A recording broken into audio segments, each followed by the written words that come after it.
Welcome back, everybody, to Mateia, where we do stuff and things and stuff. But Adventures. adventures, exactly. Last time that we played, you guys were not quite reeling, but recovering from the frostworm fight that you had in a underground frozen dungeon found at the bottom of a swamp lake. You collected the items and made your way back out, and found that the water in the swamp now had cleared up. It was just cold. Um, Made your way back to Baswin Wharf, the little coastal town where you had made residence for a couple of days, and you went to the magic shop, to Arbane's store, and you ended up checking out the items that you found, got all your items identified, collected the items from the blacksmith owner Kildor, and you acquired everything that you were waiting on being completed. You even got a little armored outfit for little Toad Buddy. So now Galeba's got some armor. Then after that, the party went back to the tavern where you were all staying, and hung out for a little bit, talked to some locals, as you were trying to kind of figure out how to get boat access to get up towards Evermeet, since Pax knows the only real way from here to there is going to be by boat. So you ended up talking to a person named Martin, who is a woodworker. Found out that his life goal is to be the supplier to the crafter to the stars, and wants to get wood that he trades turn into furniture to get sold to royalty and to other high profile individuals. But he did talk to Wharfmaster Diana for you, and you were made aware that there is a boat coming in tomorrow afternoon to head out in the general direction of Evermeet. The plan wasn't to stop there, but they can stop there for a day or at least a little bit, and then they'll continue on their travels to where they're going. And you know that it's about a 7-day boat ride from here.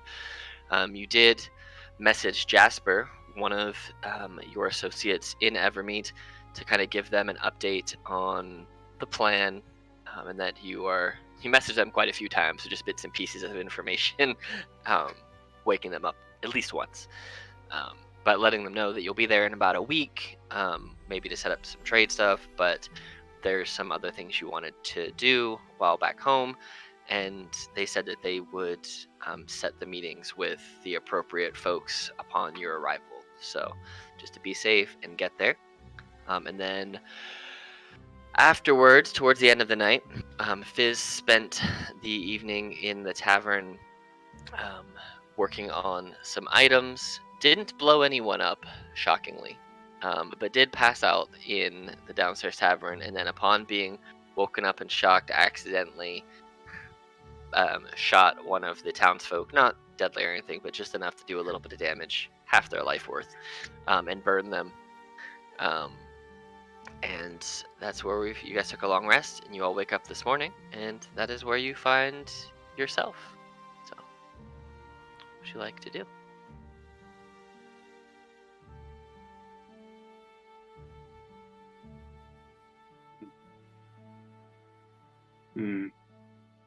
It's a good question. Anything we need to do? We only really have, a day and a half, Alex, or a half day? So when you wake up this morning, you really only have until like lunchtime. Okay. Because they said they wanted everyone to meet for lunch at the boat. Then you would all dine together, and then those who are going on the boat would go. And it's kind of like the crew, because they're coming in the morning. So the crew are kind of getting a few hours kind of respite. Then they're going to have lunch and then get back on the boat and head back out. So they're just kind of doing a quick turnaround. So they just want you guys to meet them for lunch, and then you'll hop on the boat with them and take off. So you got a few hours. Cool. So. I have some stuff that I'd like to do. Absolutely. What would you like to do? Awesome. So Kaylin was probably up before anybody else, downstairs, writing a letter, and I'm gonna give I'm gonna go out. I'm gonna find like a post office runner, and I'm going to send the letter with him, and it's going to be a letter to my mom. And I'm Alright. sending it to the next town that I know she would go to. All right. Yep. You can certainly do that. We'll say it's like 2 silver. Awesome.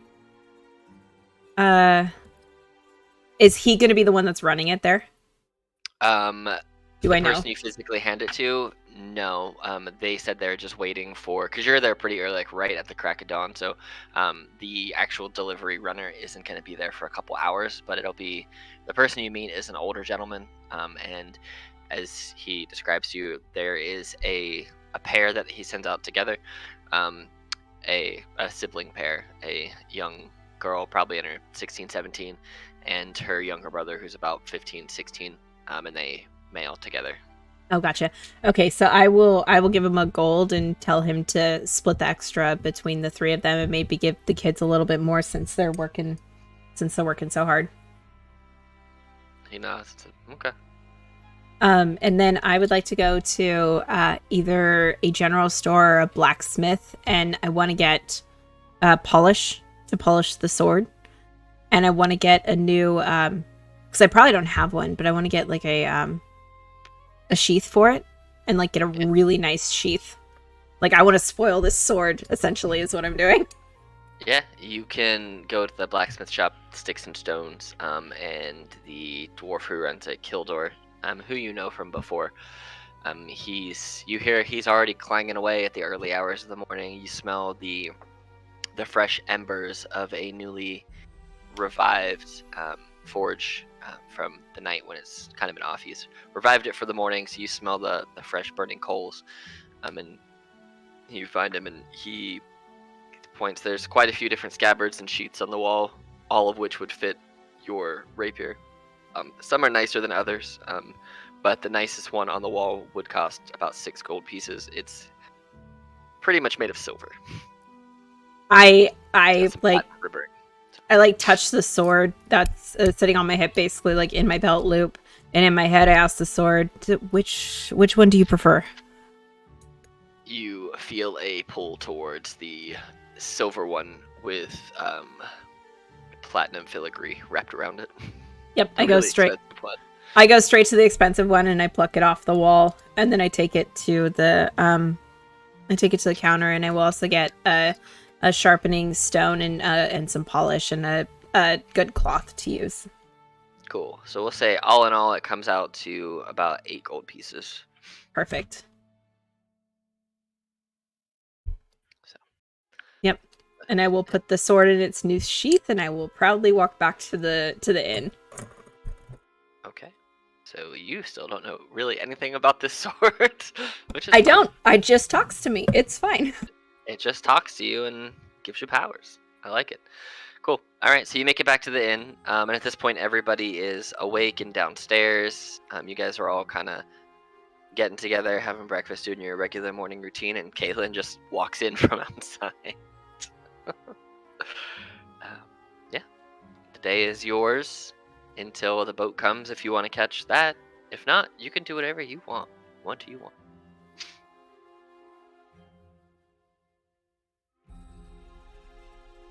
Or if you have nothing in particular, we can go right to the boat if that's the path that you are choosing to take. Unless there's another path that you wish to take. You tell me. I don't think Pax would have any Yeah, errands. I think he'd just be maybe souvenir shopping at most. But yeah, he's just excited for the journey. So no errands for me. Okay. Yeah, same for Anthea. She's pretty much finished her errands last time, I think. Okay. Cool. I want to go outside and gather some random scrap garbage and like walk out into like a field out here Okay. and set them up and just test out my fireworks launcher. Oh. So that's what I'm Alright. doing. Cool. So. Oh, special. That's weird. I was like, who is on here? Nobody. That's you. Anyway. Yeah, same. So go ahead and did you finish building it last night? I think you did. Yes. Right. Okay. Cool. So I didn't actually add it to your I have thing. it. You have it on there? Yep. Cool. Awesome. Yes. So go ahead and go outside into that open field area. We'll say that you back in this area back here. It's more. Yeah. There's some. It's not quite farmland. It kind of looks like what it looks like. It's mainly just rougher terrain that the soil is not good enough quality to grow in.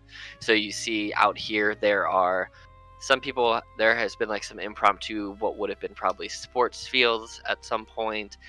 There are some like archery rinks set up. You see there are some like wooden swords and dummies. So they kind of use this as like an all-purpose space for a little bit of everything. Kind of go out there and play or go do whatever you're gonna do. That's not gonna disrupt the town in general. So, but yeah. Okay, so I do that. I set up one target and I fire a normal shot towards it.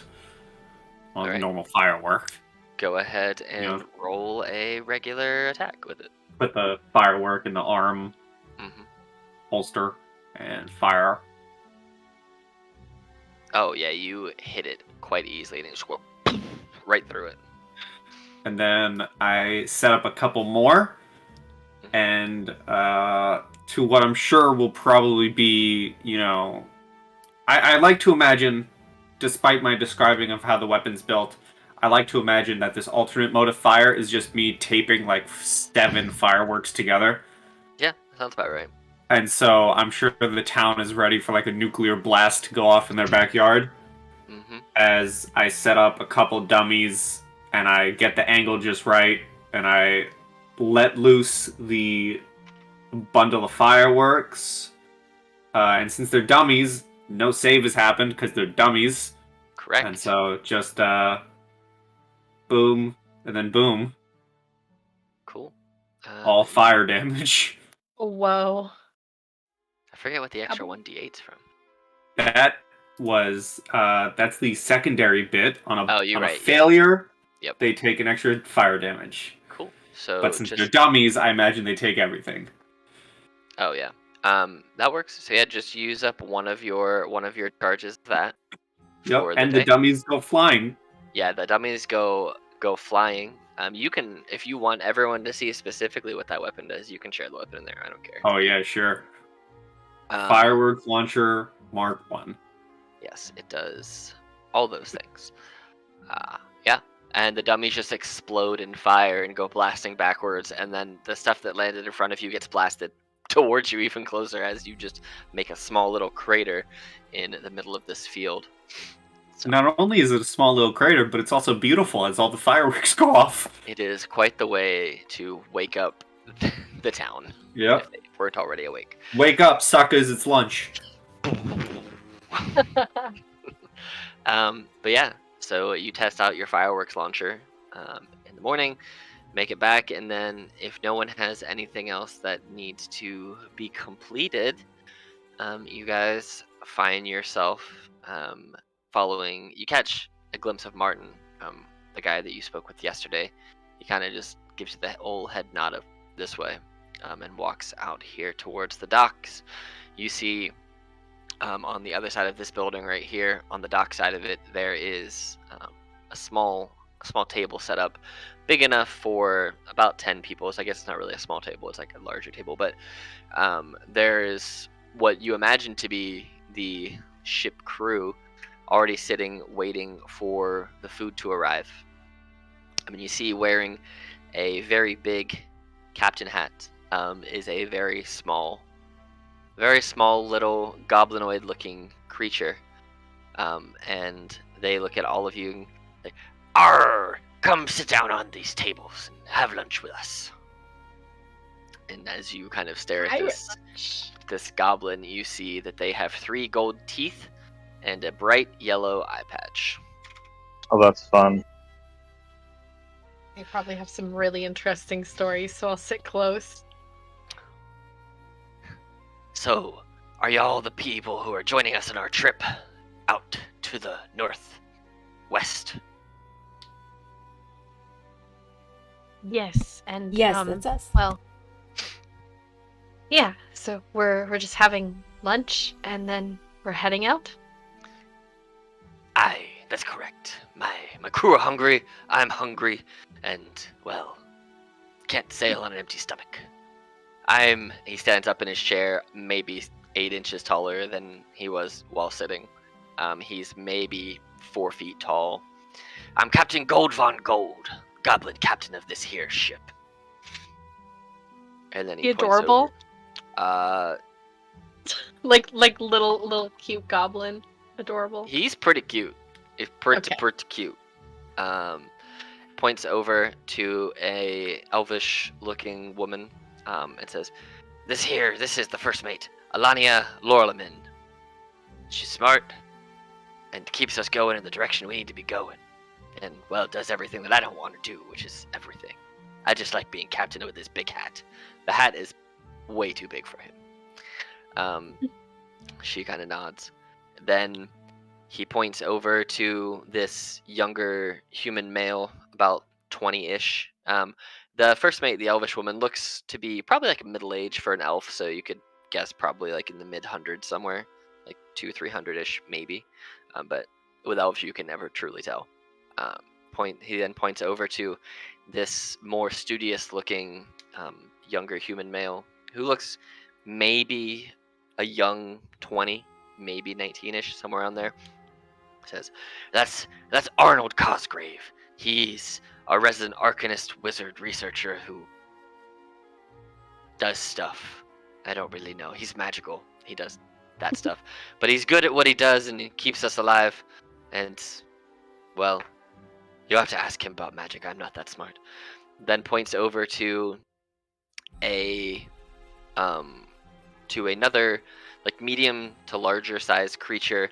Has this red, not quite scaly, but like leathery skin.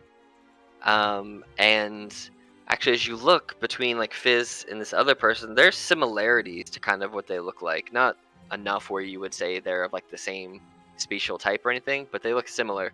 And you see this larger red-skinned kobold wearing reading glasses, pretending to look at some journal, and you can tell that they don't understand what they're reading.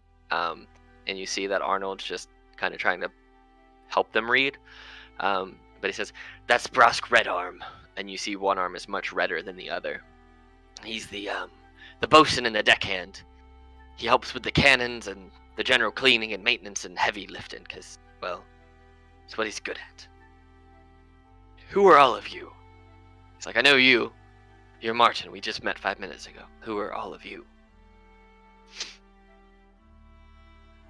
I'm Anthea, and I am a scientist, I guess, and also I'm interested in magic and mushrooms, but not necessarily magic mushrooms, but that does fall under that. Anyways, and I'll let my companions introduce themselves, and she'll sort of like keep Gleba in her hat, because she's not sure how a goblin pirate feels about smuggling a froggy on board a boat. Fair. He nods. Nice to meet you. Well, so I'm Pax. Recently found out I'm a trader, helping to deliver high-quality wood products from the mainland to Evermeet, where I'm originally from, but actually a bard by trade originally, but making connections between different peoples is my game. I'll do a flourishing bow. Nods. Traitor, huh? Alright, well, the sea judges everyone accordingly, so if the sea takes you, then you'll know you are truly a traitor. If it does not take you, then you're not as bad as people think. Ah. I think we're spelling trader differently. I'm spelling it with a T. Or wait, no, a D. I can't spell! Neither can I! Hey! No. I mean, technically speaking, you are also a Traitor. This one talks too much. Technically speaking, And Clearly that's all right, delirious. because the Don't captain listen was to him. referring to the Traitor version of traitor. Saying I that he would figured think that you were that's what traitor. I thought. That's what I thought. Hey, I have already canonized that he has self-claimed to not be smart, so... Yeah. But Fizz would introduce himself next and say, Yes, I am Fizz Boombrass. I can make things if you need anything that you can think up, I can make it. And if you need some assistance with your cannons, I can help. and he gets this twisted smile on his face. which is very gnarly considering he's a gnoll hyena person. Well, if anything, Brosk over there, the one trying to read, he will, he'll tell you what to do with the cannons. But we probably need some repairs on the boat. It's seen better days. So if you could do that, that would also be welcome. I'm to turn this boat into a spaceship. Endgame goals. Right. How can I... Let's strap some cannons to the side of the ship and feed it a metric butt ton of gunpowder Oh my to god. just propel it. And he just is like, he looks over to Kaylin, being the last to introduce yourself. I'm Kaylin, and I do a little bit of this, a little bit of that. I'm pretty good. What's the term? Investigator, I guess. I'm pretty good at tracking people and things down. All right, great. Well, let's eat, and then let's get going.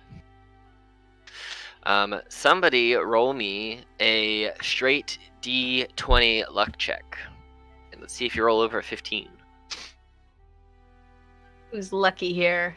I'm feeling lucky. Let me try. Do it. Hell yeah, I am lucky. Oh, Look at that. super lucky. You all get inspiration for a Woo! really good lunch. Yay! Tasty. Tasty lunch. So you all have Inspirational inspiration lunch. to use whenever you wish from a very good lunch. Yay! Lunch goes by without any anything else you see. There's small talk between the different crewmates. Nothing too wild. They're kind of just talking about like things that they need to get done on the boat. You see or you hear that Brosk talks about cannoneering more than Arnold the wizard has any care about, so Arnold just kind of listens while reading his own journals and research. And you see that every now and again Alania, the elvish first mate, kind of pulls out a map and talks to Martin to confirm where kind of what his original trade route is, and then looks up at all of you and kind of shows you on the map the confirmation of where Evermeet is, and this is effectively the map that you guys all get to see. But you guys are here in Baswin Wharf, and Ooh. you guys are going to basically go out here a little bit and then around to Evermeet there. And it's effectively at normal pace. It is a 7 days journey by sea. And it's even further if you would have come from the main town, from the main city here, pretty much, to get to the side of Evermeet that you would have to go to. It's about 7 days, no matter which direction. But you have that. They do tell you that if you wish to get there faster, you can always hope the weather is in your favor and you can push the boat harder. Or if you feel like taking a little bit more time, you can always go at a slower rate and just enjoy the ocean. But on a standard normal day's worth of travel on the boat, hoping there's no unforeseen issues, it'll take you about 7 days worth of sea travel to get from Baswin Wharf up to the island of Evermeet. And you know, Pax, from being from Evermeet up here, that there is this smaller archipelago over here, which effectively is the same combined size as Evermeet, which neither one is super huge looking at the map, but it's more of like a snowy, it gets colder the further you go into those southwestern islands. So this one up here is more like Evermeet-ish kind of natural greenery and more of like a temperate kind of Greenland, Icelandish kind of weather, and then it kind of becomes colder, strangely, as you go more south. It's like weird inverted, how you would expect the weather and temperature to go. It's kind of reversed from the norm. But you've not been over there. You didn't really ever have a reason to travel over those islands. They seem to be less inhabited than the popular of Evermeet. My dog's getting mad. Yeah, he was getting mad. But yeah, you don't really. Hold on. I have never But heard my dog's not the only one who goes crazy. What? in all the years I've been Usually playing with mine. Alex, I've never once heard his dog bark. That is brand new to me. I didn't know he had a dog. He's mad because Yeah. Katie had to leave because I don't know, I guess her school security alarm went off. It's probably just the cleaning people, but she had to go and he's mad that someone's leaving. So that's all. How dare you walk out the door and not take me with you? Boo! That or delivery people, he gets mad. So there you go. But yeah, that's Chief barking. But yeah, so you know that there's probably stuff over there. You've never been over there yourself. It's less inhabited than Evermeet, but who knows? You've never been. So, but you just know they are over there. There are islands over there as well. But yeah. So Cool. I take keen interest in every single word the cannoneer says, and I wanna like I'm listening in, and Fizz wants to check out those cannons because he already has ideas. cool. All right. We can do that. But yeah, so the rest of lunch goes by, and as the end of lunch comes, it's been about an hour and a half, making sure everything's kind of set where it needs to be. The captain ends up back on the boat, as well as everyone else eventually makes their way there. You see that Arnold and Alania kind of leave for a little while, and they come back with some items. It looks like one of them went to get general supplies, as far as like rations and maybe some repair supplies.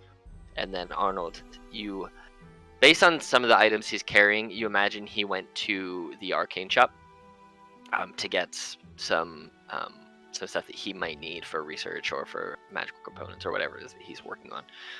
But everyone eventually makes their way onto the boat. Grab your character tokens here.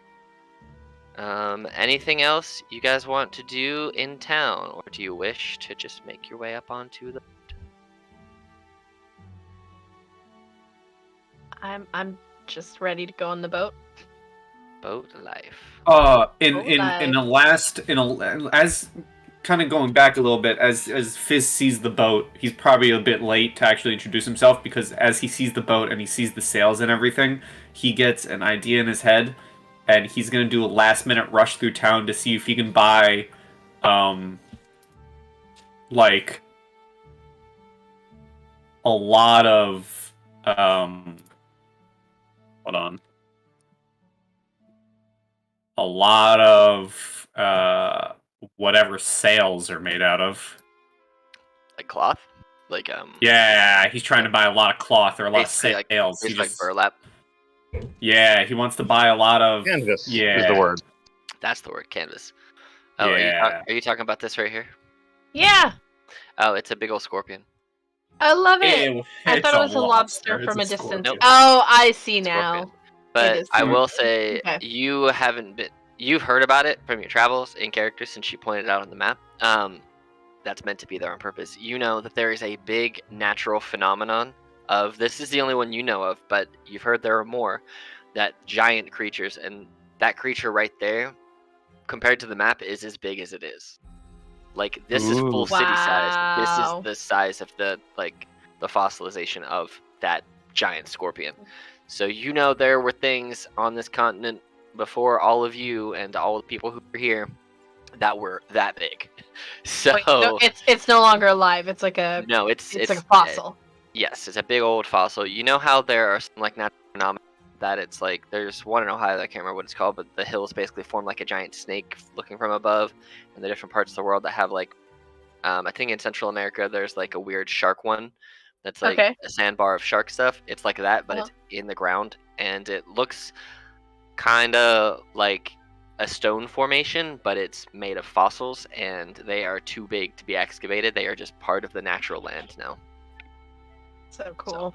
But it is multiple hundreds of feet long, so you can only imagine what that thing was like when it was alive. But yes, super dinosaur scorpions.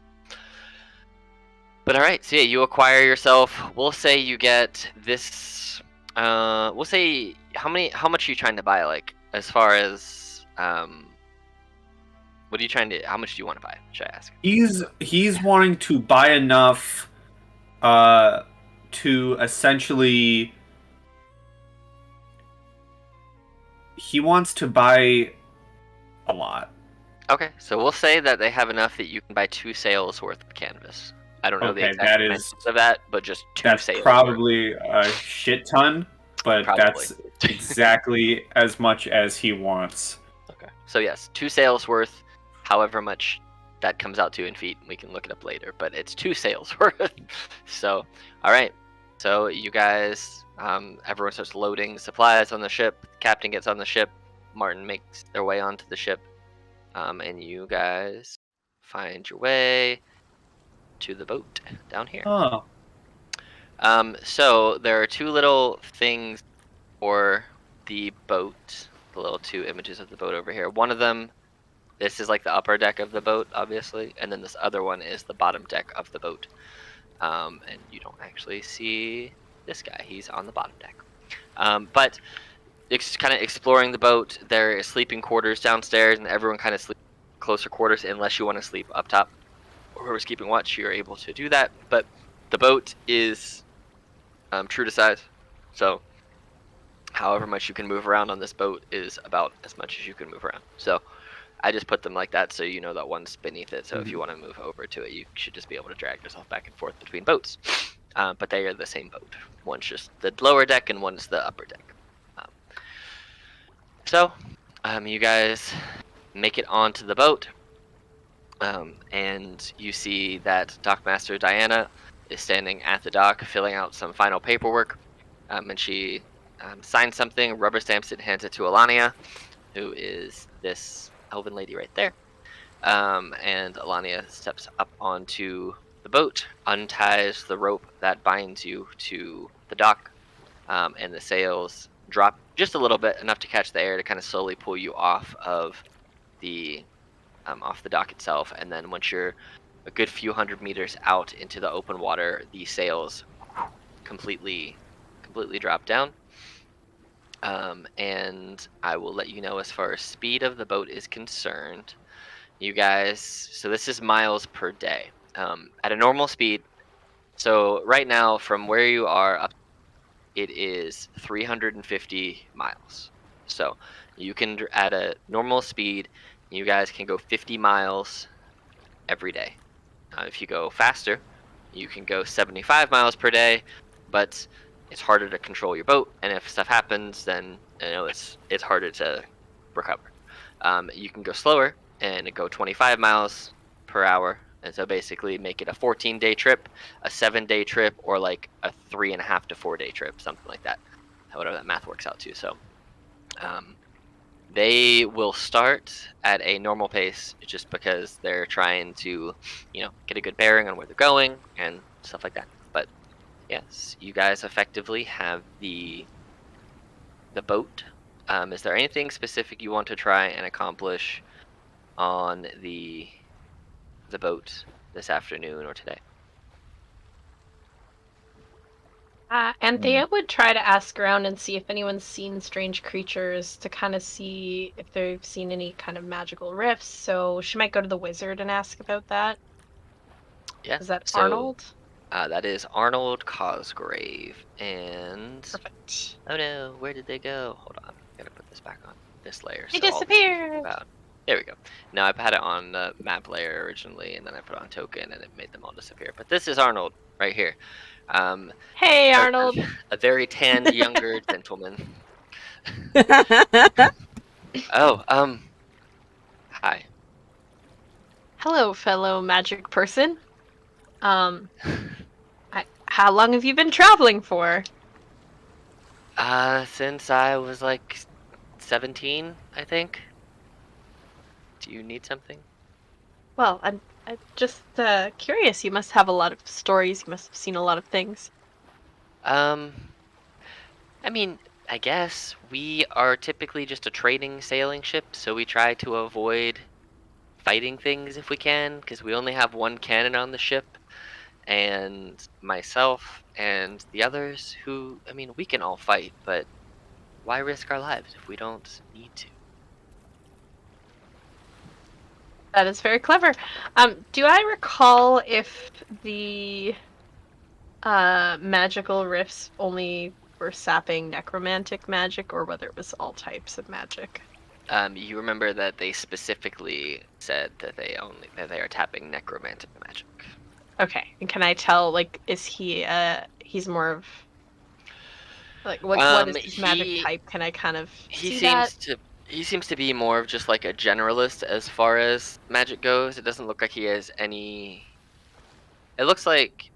Go ahead and roll me a Arcana and an Insight check, because he hasn't done anything magical for you to get like a super good air on it.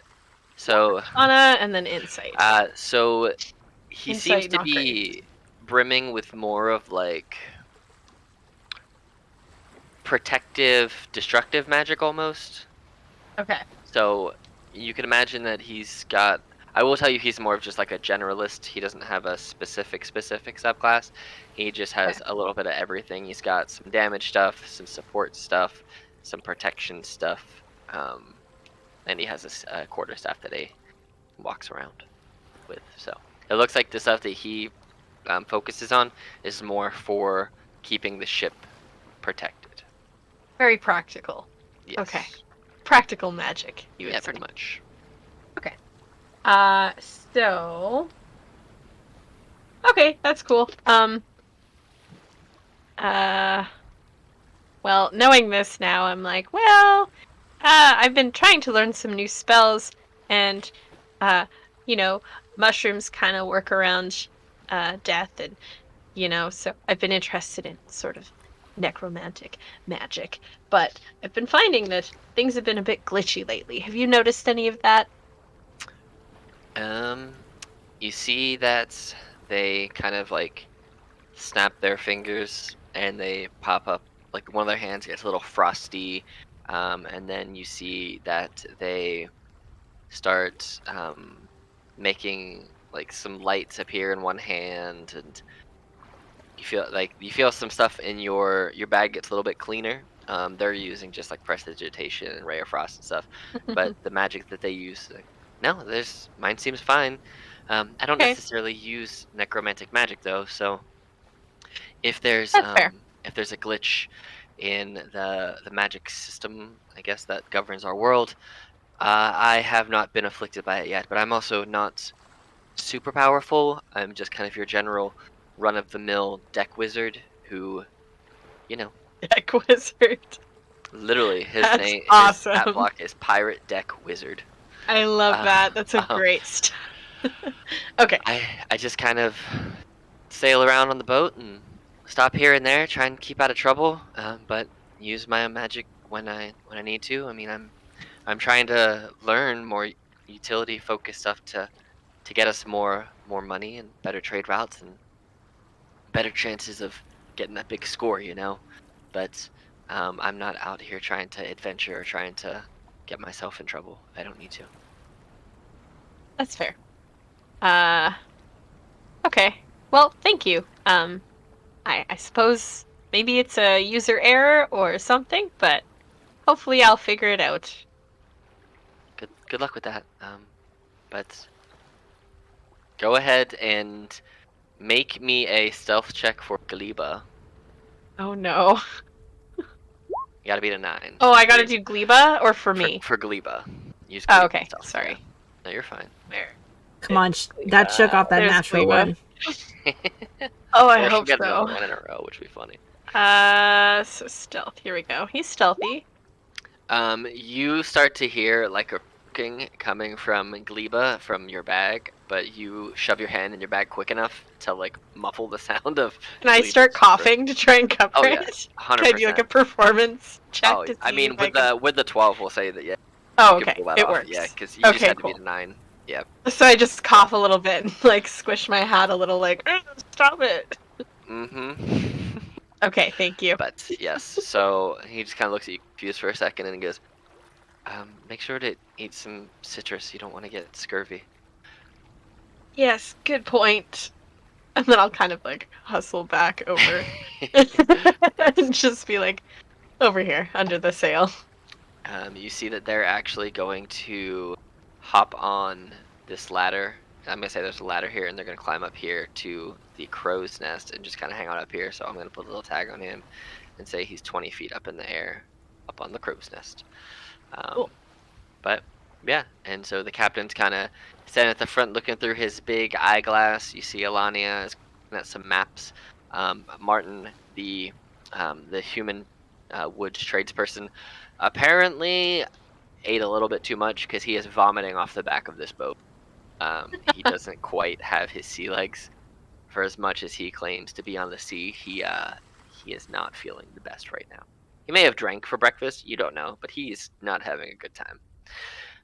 But yeah, the afternoon goes by, nice, smooth sailing. You start to come to the evening towards dinner, and you hear a voice from below call up, "Food!" And you're called downstairs for dinner by who you soon find to be Brosk Redarm.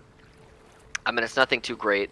It's basically a slurry of food that he put together for the past couple hours. It's not terrible, but you've had way better food.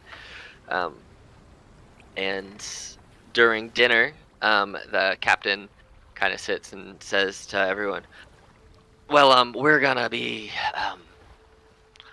Who's taking watch tonight? Who's the watchers?" I mean, I don't mind helping. I'll do Okay. a watch. All right. I'll take one too because it's my ship. You know how it goes. I need to do one. I'll do Oh, the yeah. first one. You're the brave captain. We understand. Arg, you're right. All right. Well, I'll take the first one. Everyone, try and get some rest. It's close quarters down there, but get snuggly. You'll stay warm. And as the evening kind of progresses, you see that Arnold actually sleeps up. Well, he'll come down. He won't sleep in the crow's nest tonight. He does sometimes sleep up there. He tells you when there's going to be, when there's nobody else on the ship and maybe watches and stuff. He'll sit up there or hang out up there.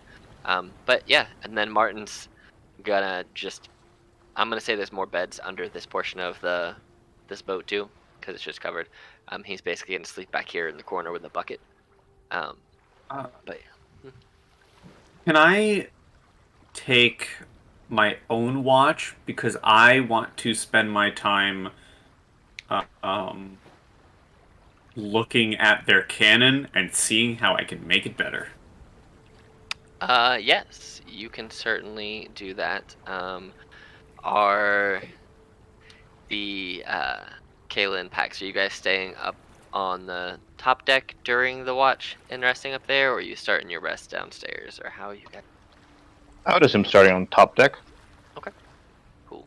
So the captain's gonna keep watch, Fizz is gonna look at a cannon, and then y'all can start wherever you want to start. Go ahead and roll me a investigation check for the cannon. Okay. It's more of like, it's not quite the size of a full cannon. I will tell you, it looks kind of like a weird mix between like a ballista. Like it's the size of a ballista, but it's a cannon, so it's like a small cannon. Okay. This is not a big ship, and they only have the one, so it can't be big enough that it's gonna like on its recoil just rip holes in the ship. It's got to be controllable. But with It's a cannonette, a cannon light. It is. It's a cannon light. But yeah.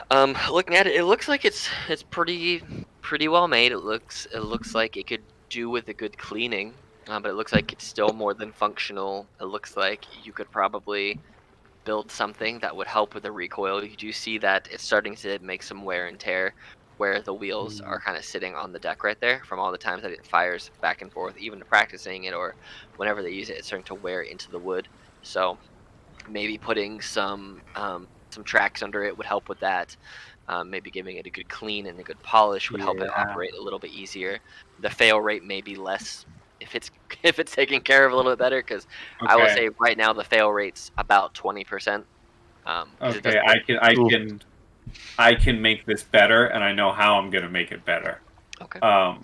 If there's enough within my own inventory and around the boat, if there's like extra pieces of scrap metal or just random bits and bobs they have around the boat, or maybe I even find myself subconsciously taking pieces of the boat to use on the cannon. I know how I want to better it. If you want to go through the others before I start talking my mad science. So they have all. Let's see. So everyone that's downstairs has pretty much started their resting period for the night so far.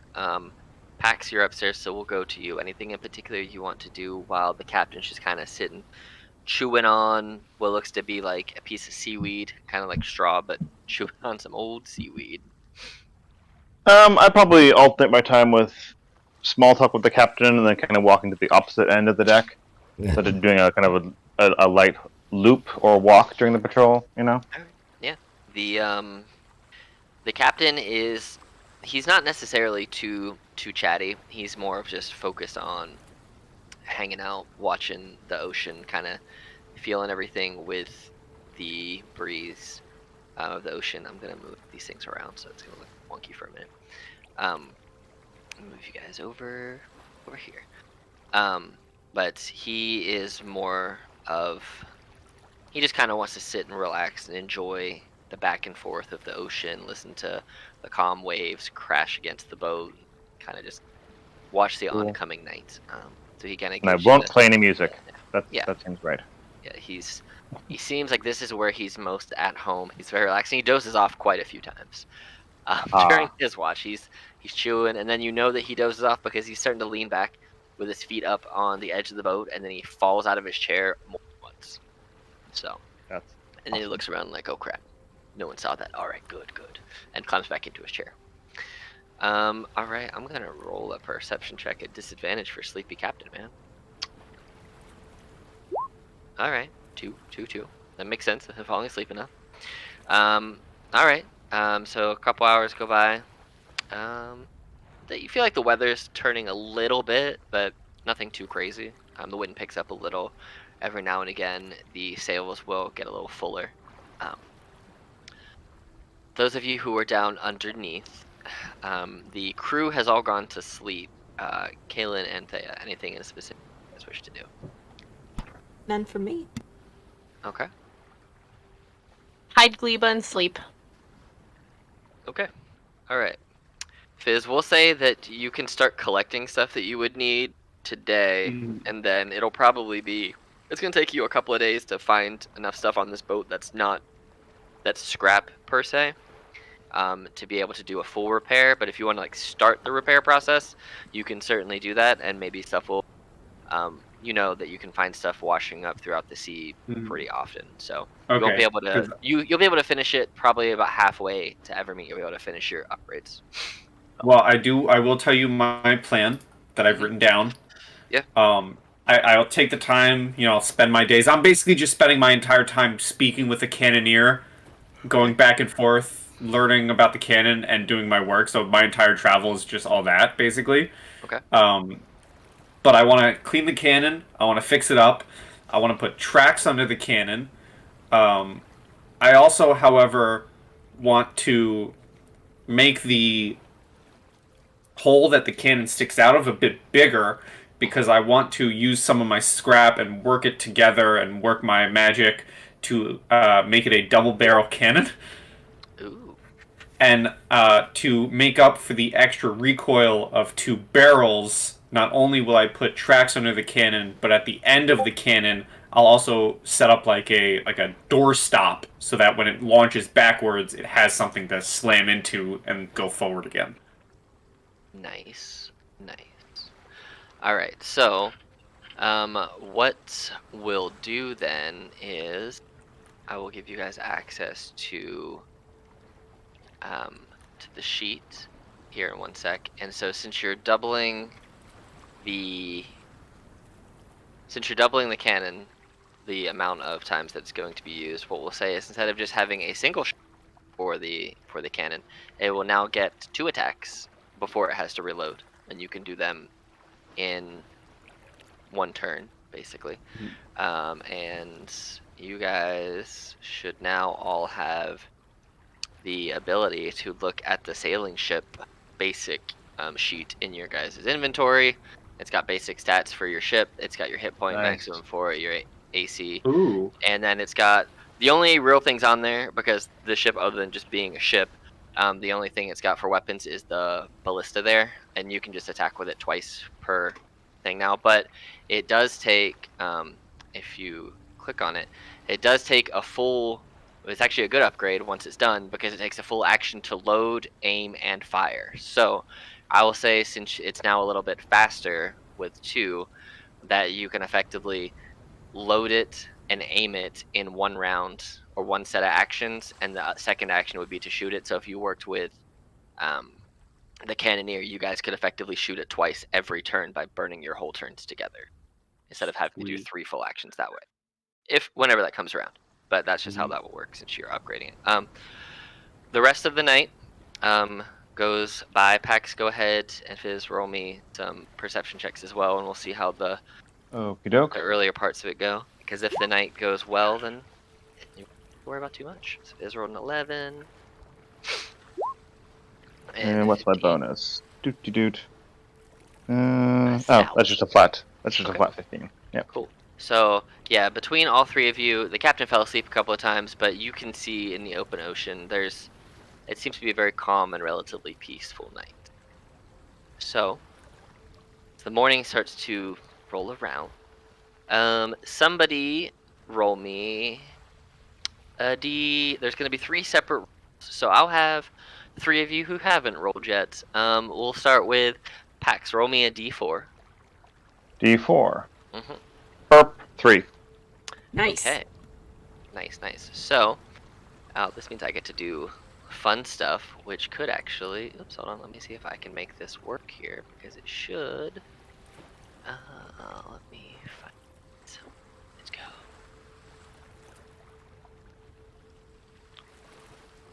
So, you rolled... Oops. Yeah. So, as you kind of start waking up and getting your day going, you do see that the weather is starting to turn a little bit today. Oh, work. There we go. It starts to get a little foggier out today. Let me know if you can see that fog. I Should work. can. Yeah. Cool. So, I'm gonna put it on the map layer so I can still move stuff around. So the weather today is quite foggy. So your vision is a little bit impeded. You can't quite see as far. So let me adjust the lighting too. So it'll be about that for lighting. It should be a little bit darker and a little foggier. You can still see. Yep. It's not super thick fog, but it's a consistent fog that is just rolling over the waves and kind of rolling around. It's unsettling in a way, but nothing that's like you're not quite getting the heebie-jeebies. It's just odd compared to yesterday. Fizz, roll me a D4. Oh! A 1. Okay. All right. Cool. All right. So then with that, they also roll me a D4. Everyone is now blinded. No, it's not deep enough fog to make you totally blind. It's just harder to see. Sorry, I was muted. You wanted a D4? Yes, please. Okay. Got you. 3. Okay. Hope we're okay. As you all are just kind of sailing around, you see that the fog does get a little thicker, and you can still see out to the ocean by a little bit, like 50-60 feet out there. Super fog. Put yourselves where you guys want to be on the boats. If you're downstairs, if you're upstairs, where you want to be. Where's the cannon? Pretty much at the back of the boat, back here. So And it can only shoot. here. It can only shoot this way, like this way. Yeah, that's fine. I imagine I'm, back here working on it. Yep. And I'll do since the bow still. the reason they put it back there is because the boat is faster than a lot of other boats because it's smaller. So they basically use it to either try and hit boats behind them, or like hit rocks or other things in the ocean to make mist spray to kind of just basically make distractions. They are not a combat-oriented vessel. They are more of a, hey, we're a trader vessel, things like that. Listen, man, I'm about to make it a combat-oriented vessel, alright? Give me time. Give me time. Very fun. So, as you guys are sailing, you feel some thuds starting to hit the bottom of the ship. It's like, poof, poof, and it starts to rock just a little bit more. Okay. Roll Don't love that. perception checks at disadvantage. All of us? All of you. Any of you who want to, yeah. Yes, please. This sounds very suspicious. Roll 20 is being very slow. Advantage. 12. Hey, everybody else roll 12. Let's be mediocre. Let's go. It's not letting me do disadvantage. He's got hold control. Or you can roll it twice. Yeah, I am, but it's being bad. You can just roll it again and we'll see what we get. Roll 12. 12, 15. Oh! Alright. I was close. That was, Planes is rolling. that was a beautiful roll. I wish you didn't have to roll with disadvantage. My game is being very laggy. Did the roll come through? There we go. 3. Okay. Do you have any plus to your perception? Much sense.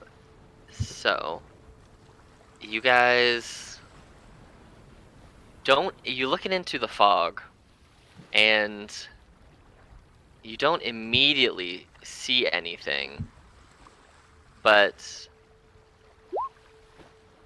those of you who are looking over the edge, which point is kind of everyone, you start to feel this weird pulsation in your head, and it's almost like you have a migraine coming on out of nowhere.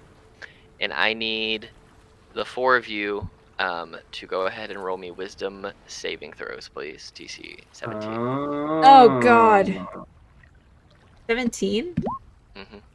Oh no! Oh, no! Oh no! Oh, no! You have They're a not plus very 8, wisdomous. bro. Nope. Yeah, I Oh, rolled in that one. For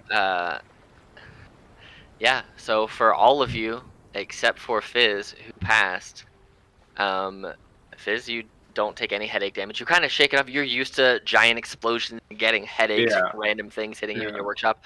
The other 3 of you take 8 psychic damage as you're hit with psychic maelstrom, and you see popping out of the ocean hammerhead sharks that look highly Oh, I really don't. and I need everybody to roll me initiative as these sharks are slamming into the boat. They're starting to attack. They are going ham. Ham sharks. Ham. Ham sharks. shark! Ah! Ham shark! Ham shark! Hip it. Ham shark. Don't mind me with the 28 initiative. Holy shit! I have a plus 9. All right. That's 11 total for me. 11 total for you. Okay.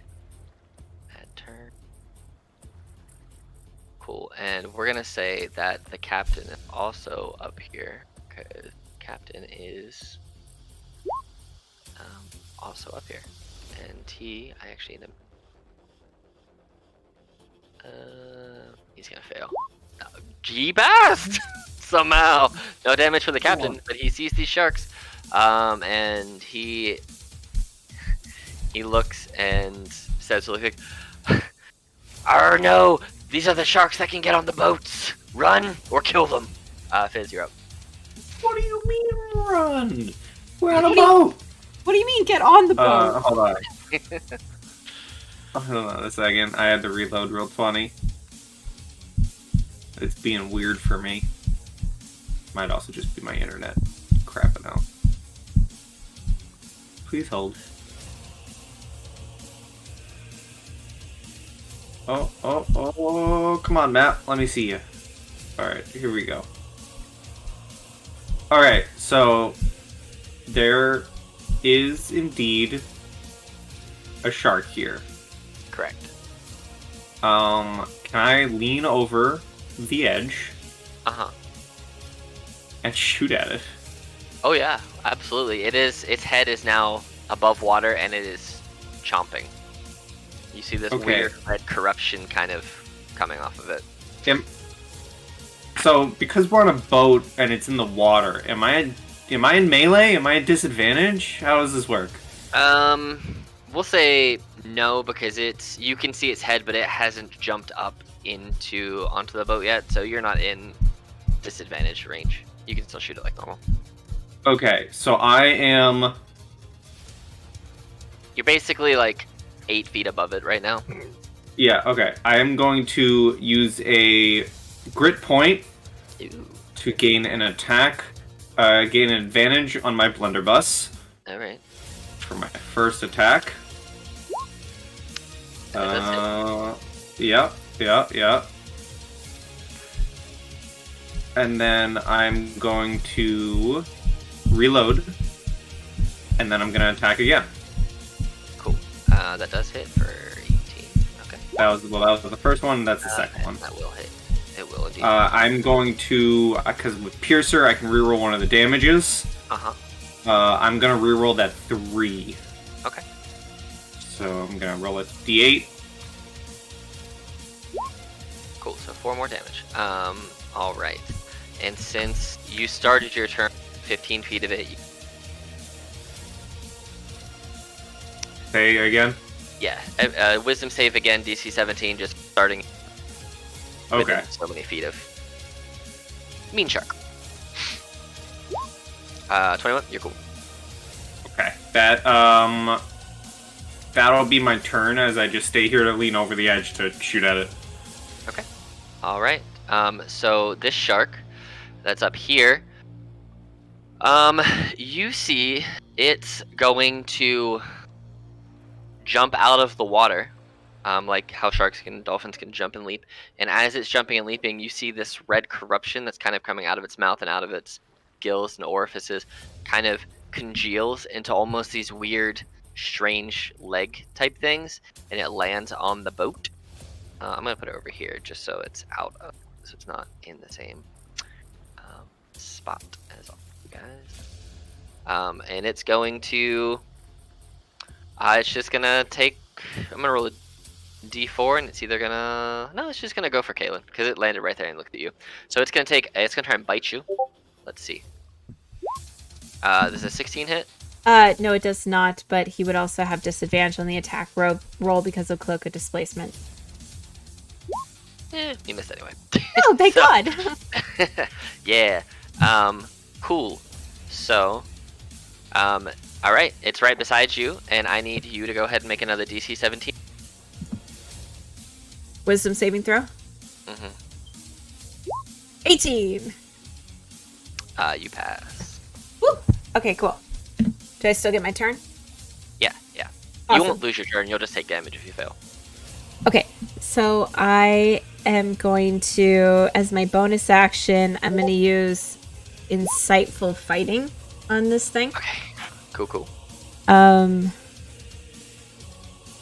So, let's see. I need a deception check from it to try to hide its weak points from me. And I'm going to roll an insight check to try to see through that. Well, you're probably gonna win. Because it can't roll. It's not a very charismatic shark. It's just a shark.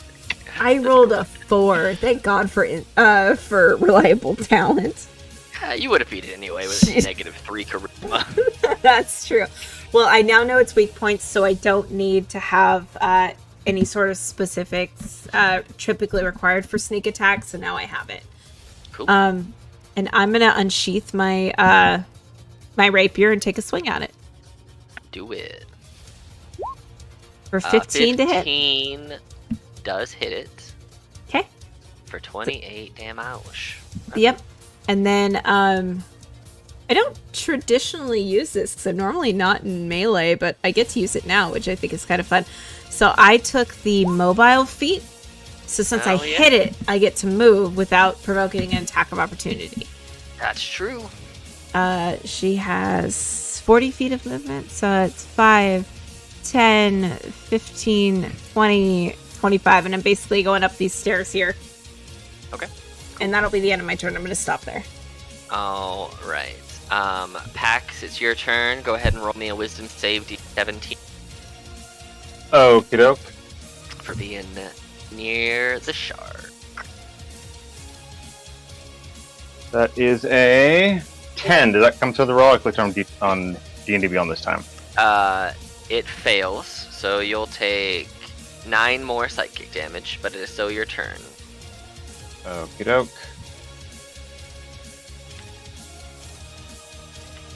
It is going so slow.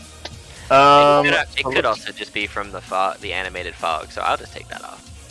Oh, thank you very much. Just remember, the fog itself is going. There you go. That might make things better, but it's still foggy out. So It is very foggy. I'll just make it. And this shark is basically very close to both me and the captain, correct? Yeah, it's a big old fog. It's a big old Let's. shark. I think I'm just going to psychic lance it. Let's just try to be quick about this. Okay. So let's do just an attack roll from me, n'est-ce pas? Has not come through. It should be a save, right? From me, or is it an attack? I think it's an attack roll. I'm hitting cast. Ow. Let's see. I can find it out real fast. You make an intelligence saving throw. Yeah, I'm not gonna pass that. I'm hoping this is a dumb shark. He has a -5. So yeah. Hooray! So it's 76, and it's incapacitated until the start of my next turn. Dang. Okay. Yeah. Burp. Oh Jesus. 25 damage, and it can't move. Cool. All right. We already had seafood for lunch. Get out of here. That's really funny. Yes. So 25, and it is done until its next turn. I think that's how it goes, right? No, his So next your turn. next turn. Your next turn. Yeah, start of my next turn. All right. I'm gonna put this little. That one. Actually, I'm gonna do a color because that's not. I'm not gonna see that there. This So sad what- shark. Yeah, it is. We're just gonna do a yellow dot. That way Okay. I'll remember. Alright, cool. It's the captain's turn, and since the captain's starting there, the captain also has to make a save. He takes, so he fails. He's gonna take 11. Oof. That's a lot of damage for the captain. He looks real bad. But he is incapacitated now. So the captain is going to turn, move over here some, and he is going to take a stab with a longsword. I think, is it at advantage because he's incapacitated? I think so. No, it just can't do anything. So it's gonna longsword. Really? I'm gonna crit on myself? Rude. So there's 15 damage from this little goblin captain, and as the captain runs away, he's gonna turn and he's gonna pull out his hand crossbow and shoot for a 12, which will miss. You are that sashimi. Go for it, Captain. But it is this other one's turn. You see, Fizz, it looks like the corruption kind of sews up some of the wounds on the shark. So it is going to jump up, get some legs under it from the corruption, and land right here in the middle of you. And it's going to try and attack you, Fizz, since you shot it in the face. No, it doesn't. No. Yes, that is correct. Anthea, make for me. Am I still downstairs? I don't know. Are you downstairs? Was this during the daytime or was this during someone's watch? I forgot. Daytime. Because It was I got daytime. excited. Okay. Yeah, it was the next day. Yep. Yeah, I'm probably back up here then. Okay. Cool. All right. So you are between both of the sharks within 15 feet of them. So make me Bad 2 wisdom times. saving throws. Bad times. I picked a bad spot. 13 fails, 12 fails. Oof. So you're gonna take both of these full.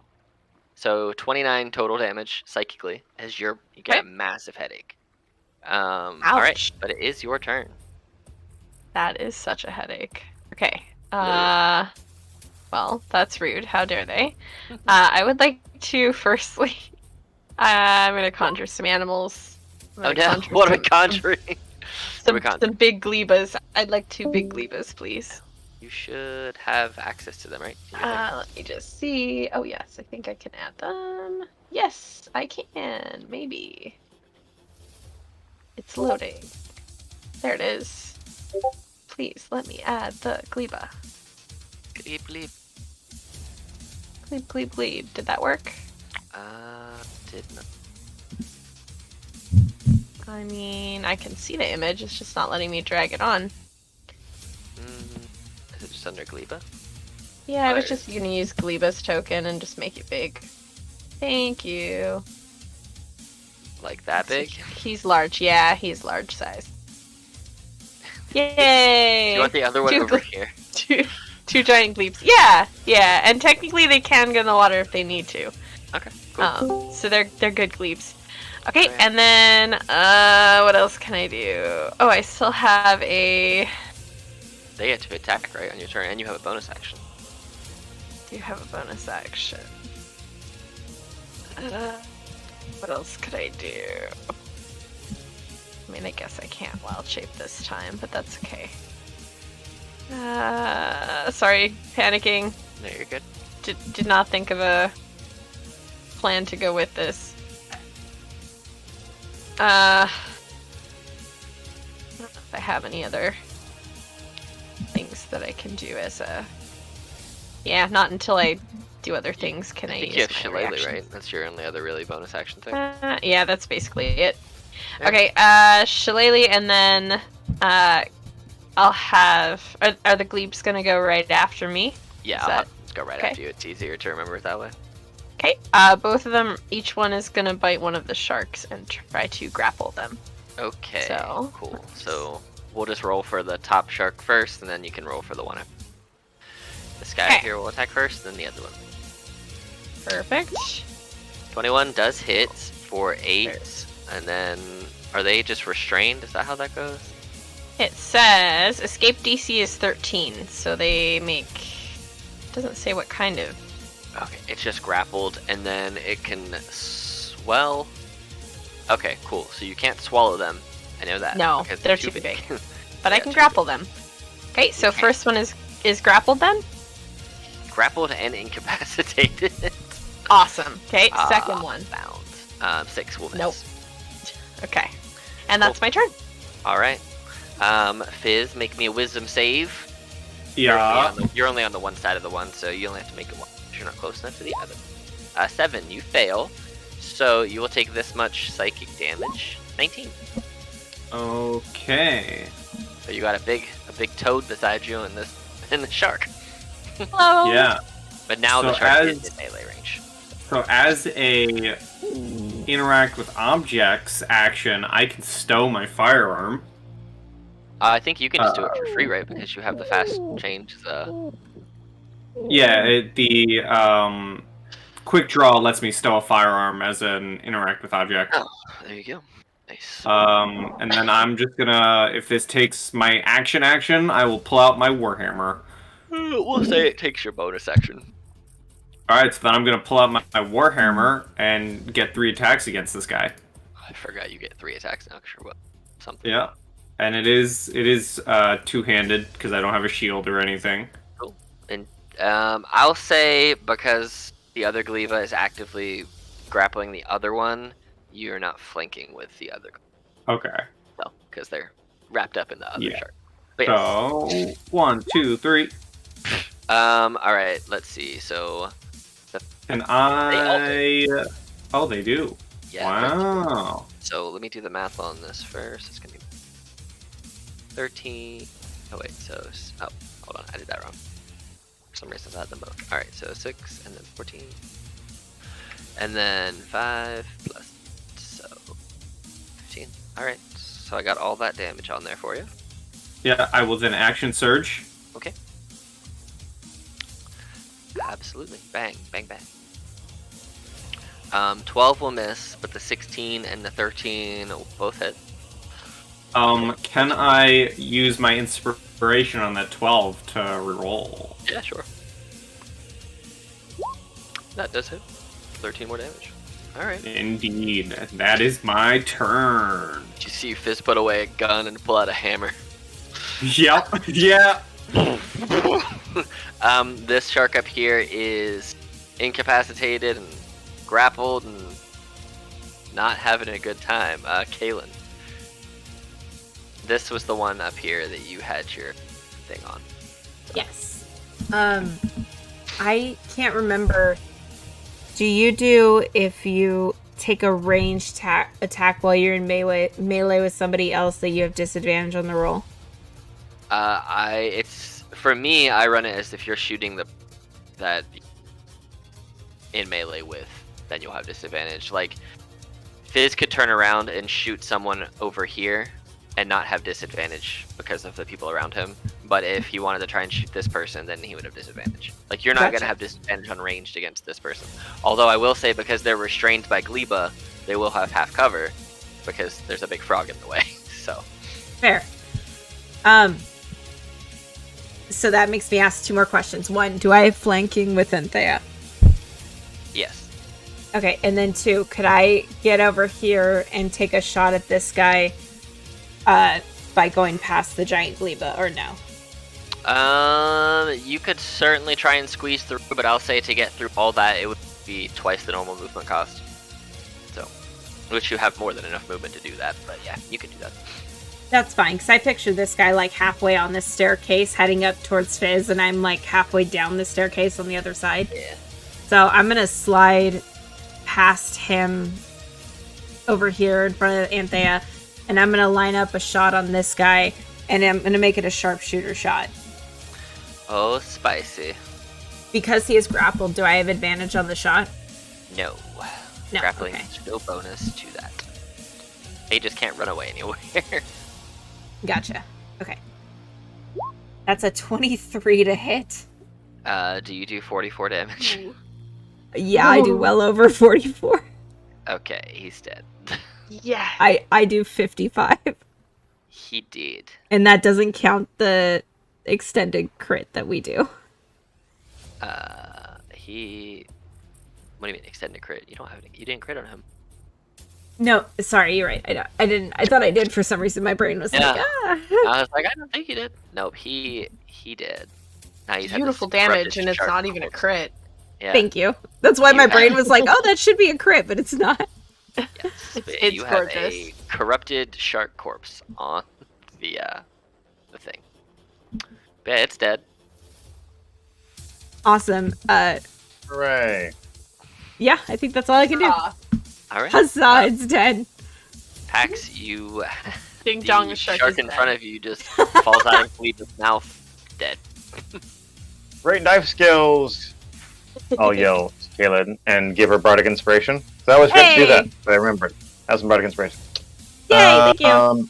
And might as well, it worked before, let's Psychic Glance this other one. So, Intelligence Saving Throw. Sharks aren't smart. I rolled a 1. Well, a 6 minus 5 is a 1. Hooray! Oh, 7d6. And it is incapacitated! Yes, it is. Haha! A bad time. I'll do a little jig of Alright. shark defeatedness. A little jig. Okay. It's Me. your turn. Yes. Alright, cool. So the captain has to make another save because it starts its turn within 8 of the shark. It fails. It's gonna take 11 more damage. Man, this captain's having a bad time. But he is going to... I'm just gonna say he's gonna move in, stab, and then step away because he can't get attacked because the guy's incapacitated. So, 22... I don't know why that rolled twice. Oh, it's because two-handed. And... Really? 11 and 13. Shark is hanging on by a thread. I'm not even kidding. He has 1 HP left. Anthea, it is your turn. Hey. But you have to also make a wisdom saving throw because you were right beside the Oh, shark. I do. Okay, wisdom-ous. Uh, Why am I rolling so low? you take 5 psychic damage. Okay. At least it's lower damage. Yes. Okay. And then I'm just gonna Well, I guess I will just try to whack it. I was gonna just have the toads act, but I'll act first. Okay. So I'll attack it with my scimitar. Okay. Oh, Do but it. just let me turn this off. I have to make sure I don't accidentally have symbiotic damage on. So I'm not doing that. Okay. How do you want to kill it? Yay! You would actually do more I damage. because like- You get a D8 plus your wisdom modifier when you actually, but it dies. So He dead. I like to think when Gleba number 2 tried to bite it, it sort of licked it, and so it turned around and was mad, and then I kind of just took advantage of that and got it in the back of the hammerhead. you hammerhead with not Yes. the hammer. There was definitely a joke I missed there with the hammer.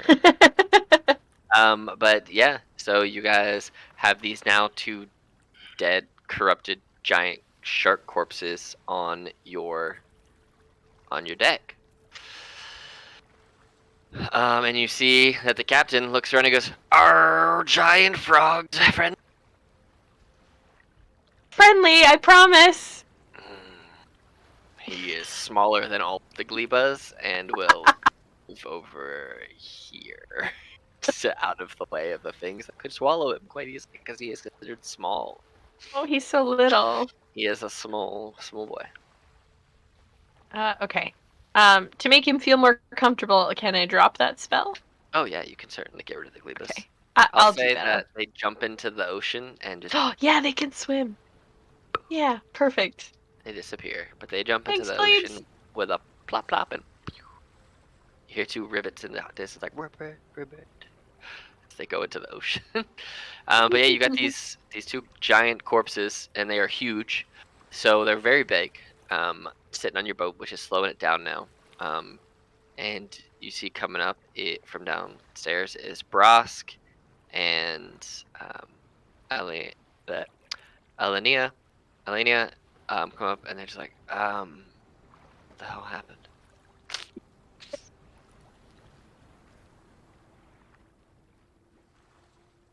I'm realizing now I should have had the glebes help try to drag one of them off, but that's fine. I dismissed them. Giant shark attack? Okay. Well, And Is this normal on your trips? no.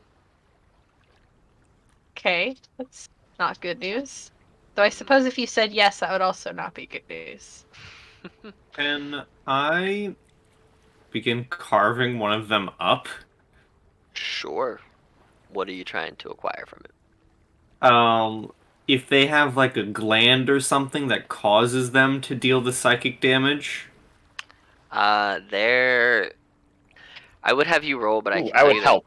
There's Oh, nothing okay. in there that it is innate to their physicality, so you wouldn't be able to remove anything to be able to do that psychic damage. It's a result of their corruption.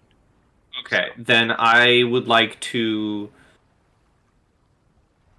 Yeah, I'd like to try. If they have any teeth, it doesn't look like they do. They do. But if they have any teeth, I would like to literally pry as many out as I can, and then I would like to cut off, specifically, I would like to cut off the hammer. Okay. The hammer So- part of the head, so like the eye part, yeah. Yeah, so they have some teeth in there. They're very corrupted and got grossness around them. But yes, you can certainly give me survival check. And we'll see where we're at. Okay, I know Pax said he was helping, so would I get advantage? Yes. Yes, I would like to help. I'll play you some dissecting music. Or just the Jaws theme. But yes, 19 is enough. This is what they look like. I put it in our chat, just so you can have a bigger image of what they actually look like. But yes, that's the corruption and what they look like and all that gross stuff. But yes, you can certainly get teeth. We'll say you get this many. 7 good teeth. Okay. So, and and then you wanted to cut off the stalks where the eyes are. So basically, I wanted to take a knife or something sharp, and I literally want to cut off the upper part of the head so I have the full hammer. What are you You trying know what to? I'm saying? I think I do, but what are you trying to use it for? Like I don't know. So you basically want to cut above the roof of the mouth to the top of the skull. Yeah, and I just want that hammer. Oh, what I'm gonna use it for, but I want it. All right. Let's see. Roll me a raw Don't ask strength. questions. Roll me a roll Is there- strength is there a check hammer to inside? see if you can get through it. Strength, just straight strength. A raw strength check. All Because right. it is a shark skull that they use their head to bash on other things. 13. That's not. Can't quite get through the thick skull of the shark to get it removed. So you're just hacking and slashing, but it's to no avail. It's not going through. Then can I instead move my cutting to the 2 front fins? Like the front ones that it swims with? Yeah, the ones on this image here, the 2 there underneath. Yeah, you could do that. Those will come off pretty easily, so you can get those. Cool. Okay, those will be used for something. You see that at that point, as you're doing that, the other shark has been kind of drug and pushed off back into the ocean by the captain and the other members of the crew. Martin is still downstairs somewhere. You haven't seen him yet. He's probably puking somewhere. So, but yeah, he's this guy got pushed off the boat, and the remnants of this shark. Do you want to leave the gross remnants? As I'm carving it up, can I do some sort of check to figure out what this red, viney-looking corruption is? Is it Sure. natural? Is it not natural? We'll say Arcana. Anybody who's watching this can also do Arcana. Yes, I would gladly help with that, or do my own Arcana check. Yeah. Yeah, go for it. Beep, bop, beep, bop.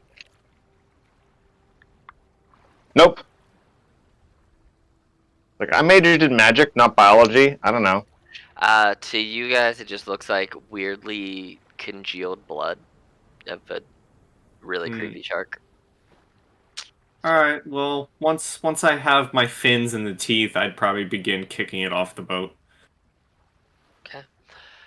It gets kicked off the boat and eventually just disappears into the underdark of the water. And the captain looks around and goes, that was unexpected. We haven't been attacked in a long time. I just go back to doubling my work on the cannon. Alright. Cool. And Thea, roll me a d4. Ooh, D4. Oh no. As the sharks are pushed into the water, you see that a lot of sea life is kind of maneuvering its way up to where the corpses were and where the blood's traveling. And it is an excellent opportunity to acquire fish if you wish to fish, or practice bow fishing or spear fishing or anything like that. And you see at that, the Brosk actually goes down and gets a net to try and catch some smaller fish. So he's going to try and do that. But anybody who wishes to fish or do any other skills or anything that I'll might do be some related- mage hand assisted fishing if I can. Yeah. Or maybe, can I animate objects fish? Like, just see one and be like, bloop, bloop. So you can't animate the fish, but you could animate like the net and make the net dance around some of the fish if you wanted to do that. Sure, I will use my magic to help with fishing. Okay. All right. Anthea, you sound like you wanted to do something. Yeah, fishing would be fun. All right. I don't know what I have to help with. I mean, I could gingerly empty my hat and try scooping fish with my hat to Could act a as a Gleba net. help fishing? Like, look Oh, at yeah, tongue into Gleba. water? Yeah, Gleba could. Little Gleba though, not the big scary ones. They're We'll they're say gone. that you can use little Gleba as a fishing pole. I- Perfect. I'll assist Anthea by rolling an investigation check on the water and pointing out exactly where she should scoop with her hat. Be like, scoop there, there's a fish. Scoop there, there's a fish. And Gleba's on the hat, just grabbing things. Okay. Go ahead and roll me a nature or survival added. It's really funny. Sorry, it cut out there. Sorry, what? Nature, Yeah. nature or survival at advantage. Nature or survival? I'm better at survival. Let's do that. And again, it's not wanting to let me do advantage, so I'm just gonna roll twice. Yeah, you can. Oh, there you go. We'll say Gleba Yay! managed to get you 12 fish, 1 dozen fish. They're not all big, they're small, but Gleba gets a dozen fish. Yay! Good job, Gleba! All right, so you guys have fresh seafood for dinner between sashimis and other things. Yeah, but the rest of the day goes by without too much ruckus. Everybody's able to rest and kind of recover a little bit, and the night itself starts to approach. Is there anything in particular you guys wish to do for the night, for the late evening hours? I'd probably get some of the fish and set up a little like roasting rack and use some heat metal to slowly make some smoked fish. Maybe go for like salmon candy kind of look. Hey, that's 100% doable. As you're smoking some of the fish, you see that there are gulls flying around overhead, kind of like vultures, waiting to dive in and try and get their fill. But as long as you're out If there, it's not too late, I'll thunder wave above my head to scare them off. Fuck off. Stupid trash pandas of the sea. Boom! No! they start trying to They dive really down, and feel. next thing you see is Pax just go just thunderously I hate blasting seagulls. these seagulls away. Those I packs. love it. You're like, I will use a spell slot. And Fuck busy here. Nice level thunder wave. Screw these gulls in particular. Obliterate them. They just become feathers. so good. Come Mark up a spell slot for that. nighttime or whatever. This is a very simple project I want to work on, so I doubt it'll take up much time, like amongst my working on the cannon. But I just want to. Is there a jar anywhere on the ship, or anyone has a jar? Sure. Okay, There's so I probably a take the jar jar. like where they would store their foods and whatnot, where they have like preserved stuff. So there's probably a couple empty jars down there. All right, so I take an empty jar. I take a fuse. I stick a fuse in the jar. I fill it about halfway with black powder. I throw my shark teeth in it. I fill it with more black powder, and then I cover the jar with the fuse sticking out.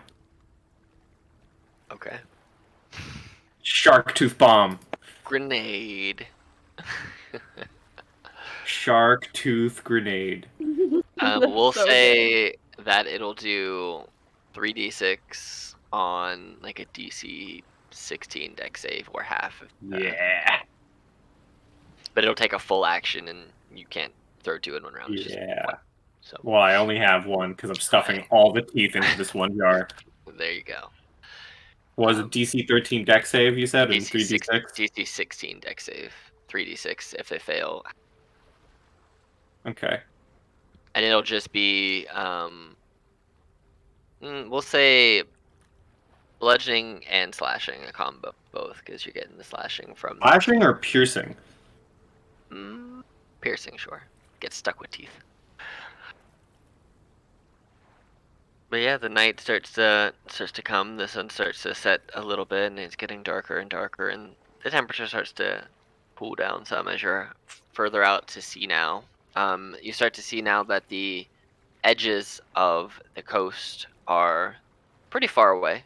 You're pretty far out into the open ocean at this point, and you're starting to get to the point now where it's when night comes, you can't see the coastline at all, not even the twinkling lights of the coast, like you could the night before. But as darkness starts to set upon all of you, do you guys wish to set up watches or outright rest? What is your I will keep my watch, as I imagine the entire time I'm working on the cannon during the nights, I am also keeping watch. Okay. So are you not resting, or are you just working during your watch? I'm working during my watch. Like, if the cannon is on the top deck at the back of the boat, I imagine I'm able to keep a good eye out, at least my surroundings, like front, side, the front, my left, and my right, instead of just the front of the ship. So I'm kind of, while I'm working on the cannon, I imagine I still have a good view of the ocean, so that's kind of what my watch would be. Okay. Like, peripheral vision is what my watch is. It's not the best watch, but it's something. All right. So the captain's actually gonna not take a watch tonight, and he's gonna get some rest. Is anybody else taking watches tonight? And if so, I'll take either third or last watch, or second or last watch. okay. I'll rest since I watched last night. Okay. I'll put you down. I'll watch. Do I still get some kind of rest though? Yeah, basically, if you're taking a watch, you get to Just rest the rotate. other times. Yeah. Okay. All right, cool. So we'll just put you guys on here for now, so everyone's where they be. Fizz, go ahead and roll me a perception check. Sure. 12. Okay. You're working on your cannon, and it gets darker, and you feel the air around you get a little heavier, and you start to hear a little bit of rolling thunder as the waves start to crash a little bit harder against your boat, and it starts to rain on you, lightly at first. Then it starts to pick up a little bit, and as you get close to the end of your watch, it's raining pretty hard, and the storm it's upon you, but it's not at full force quite yet. And you know that your compatriots are willing to take a watch too. Who are you going to go wake up? I'd probably head downstairs and we didn't really. I don't know if we talked about it in character because I was up here, so I'm just gonna do something funny and roll a d4. Okay. 1. Okay, so unfortunately for them, Fizz probably comes down reeking of black powder and wanting to get a rest and wake someone up, kind of like what are they called when you snap something under someone's nose? What are they called? Smelling salts? Wake them up. Yeah, smelling salts. So kind of like smelling salts. He walks past Pax, and just the whiff of gunpowder goes into his nose to wake him up. To Pax. Pax. Yep, that's what I rolled for. 1 was Pax, 2 was Cool. Kaylin, 3 was Anthea. Imagine I'm singing to myself in my sleep. How would I react waking up? Am I calm or am I angry? Let's see here. Let's do a roll. This could be fun. Roll for emotional stability, 13. So I'll swear in Sylvan as I get up, but I don't actually hit you. Like big curse about being the son of a seaweed monster. I'll say, oh, hi. Hi, Fizz. Did you blow yourself up already? Oh wait, no, you seem fine. Hello, sorry, hi. He woke up on the wrong Yes, side of yes. the bed. It's your turn for the watch. Oh. Okay. I'll pat him on the shoulder, and I'll do a big satyr leap just to get over here. Just be like, bye. All right, and then you're heading up onto the top deck. Yes. Oh, yes. The stop leap below deck. Ow! Horn stuck in ceiling. Yes, you get upstairs, up on deck, and it is pouring down rain. The boat's starting to rock a little bit. Nothing that's like too crazy, but you see lightning flashes, you hear thunder. It's pouring down rain up here. I will make sure to be holding on to something. Good idea. Roll me a Constitution saving throw just to see how your stomach feels. And you get Right. swept off, and we lose you to the ocean. Oh no. I return to the sea from whence I came. Bye. My people need me. My song will go on. Oh, great. So you rolled twice. No, oops. Yeah. So 13. Do you have any pluses to your con save? I think it's a +2. Let's check. Yes, +2 for con. So that is a 7. Oh. Oh, okay.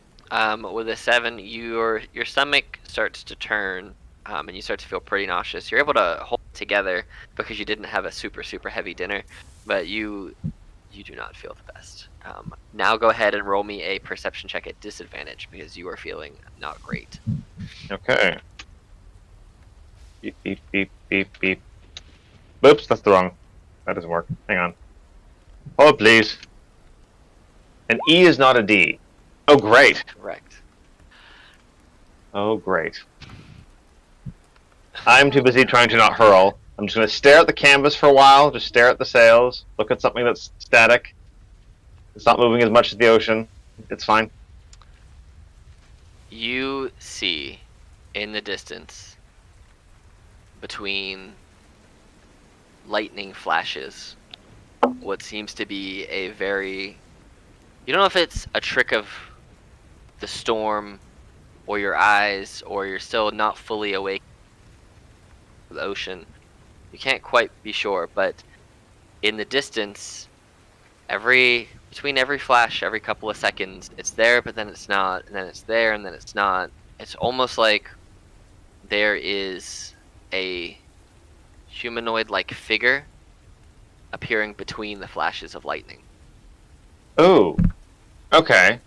Is anyone else on deck at the moment? Nope, just you. Okay.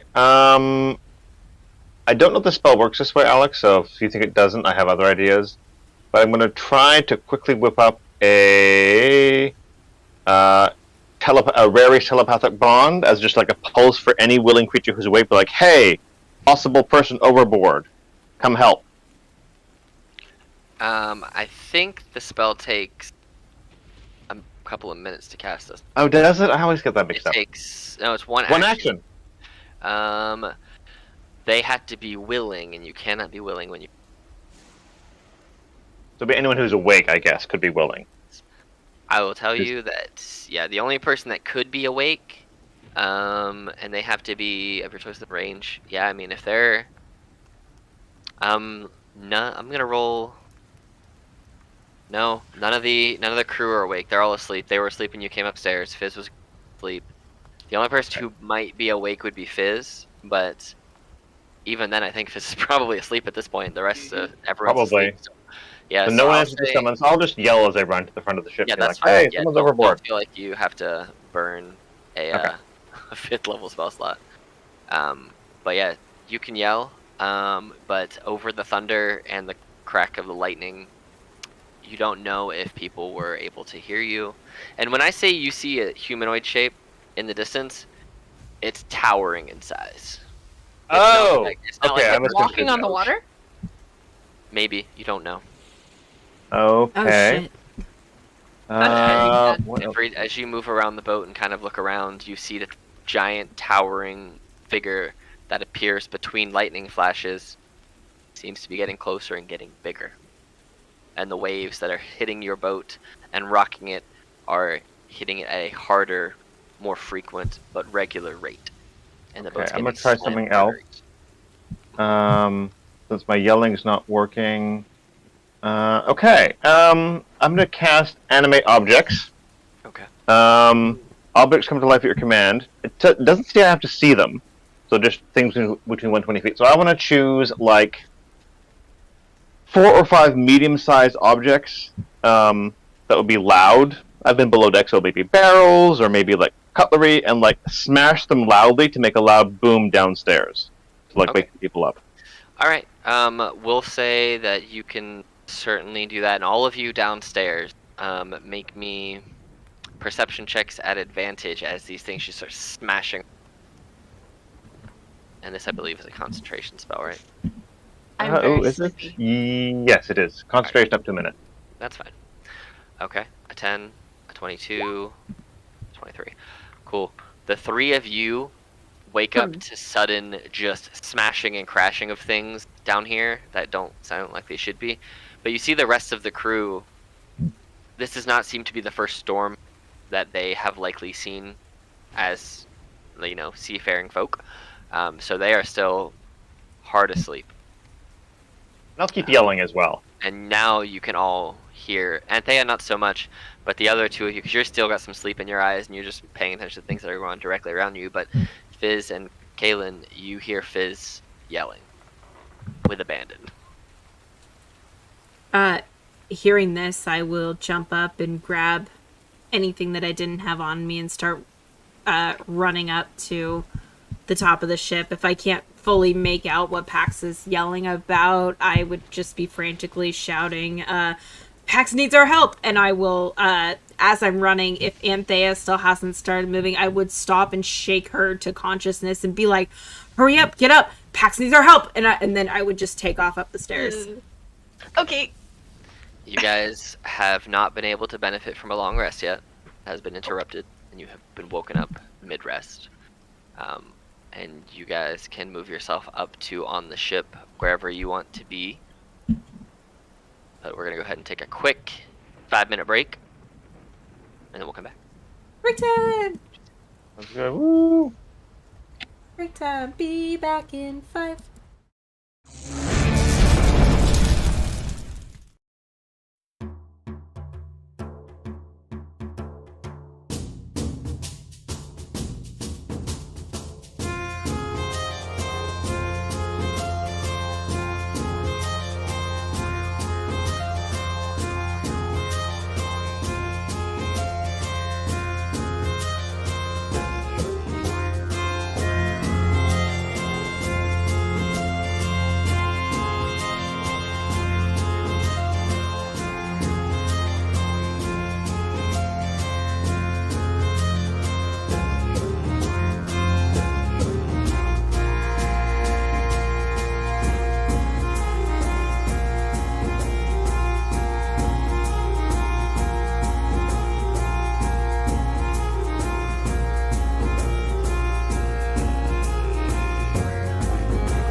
we're back.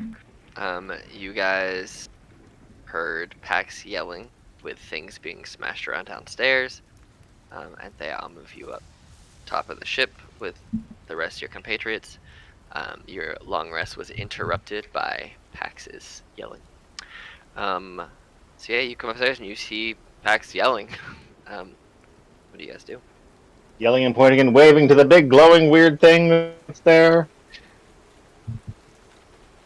When you guys turn and look, you see every now and again between lightning flashes there is a large humanoid shape that seems to be getting larger and larger and closer and closer. And sometimes it's not there between lightning strikes. It's just the flashes of light kind of show the shadowy form and then disappears. It comes back.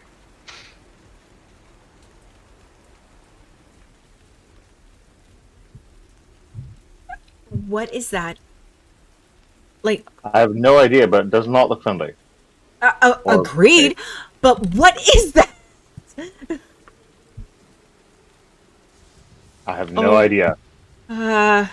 This can't be. This can't be good.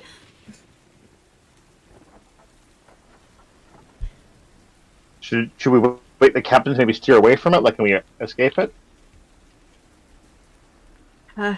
How close are we to your home area? Yeah. Well, it was a 7-day journey, and we've traveled 2 days, so 5 days, I'm guessing. That's about right. Is this common? Is this I've common never out seen here? it before. I don't think so.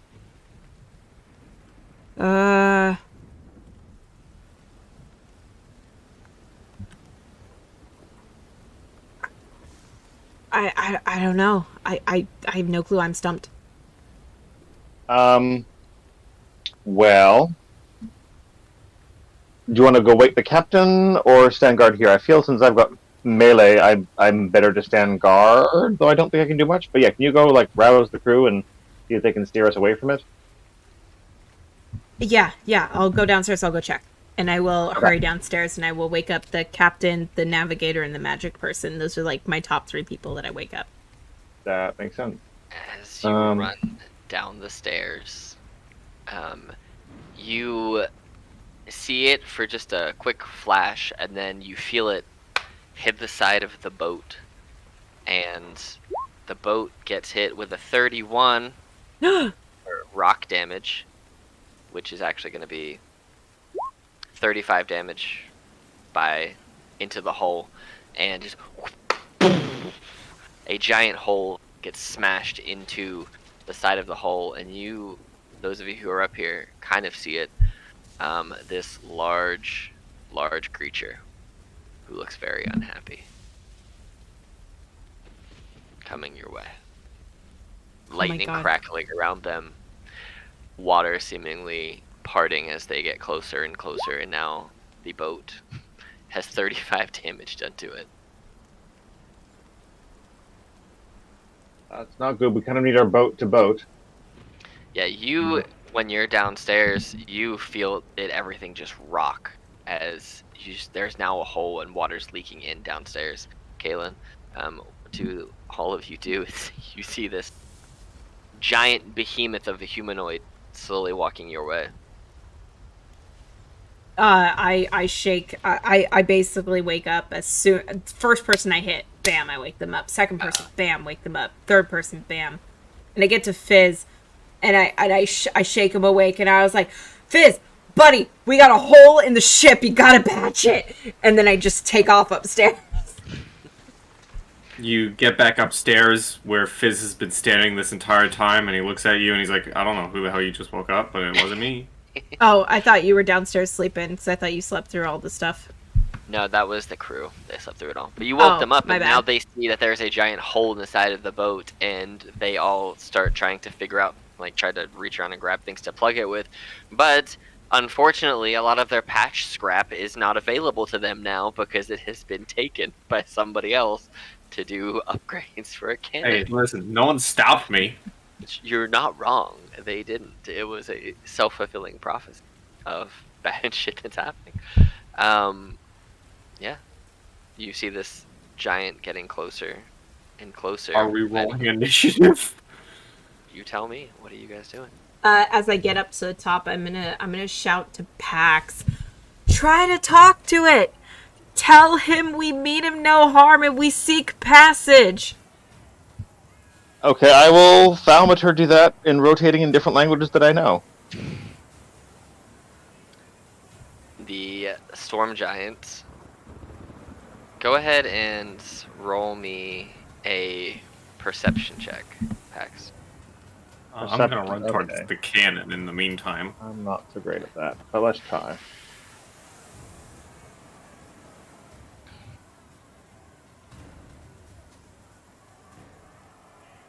Just a straight 14. 14, not great. The storm giant doesn't seem to respond, but seems to be walking closer, and their eyes are glowing a weird, like, purplish, reddish kind of color. Does that look like the sharks? A little bit, but more on the purple side than the red. It looks similar, yeah. So, at a very quick glance from this distance, you could very much believe it to be similar, yes. So, Oh no. There's something wrong with the water. It really is. This is not good. you see that this giant, as it gets closer now, you see that it has a great sword in one hand, and it's starting to form a lightning bolt in the other one, and it effectively looks like this as the water separates and it gets closer and closer. And it doesn't seem to look... It looks at all of you, but then it stares down the edge of the boat and throws... I can't grab what I'm looking for. My measuring tool is gone. Oh no. I know, it disappeared somewhere. I don't know what this... But it's basically gonna throw a lightning bolt directly in a straight line from here across the boat. At a diagonal, so it's not aiming at you guys. It's like going at a... Yeah, pretty much like that. It's gonna lightning strike the boat, and because the boat can't pass a deck save, the boat's gonna take this much lightning damage as it just hurls a lightning bolt through the boat for 46 damage to this boat. Wow. The boat's having a bad time. Am I able to angle the cannon to it? To the giant?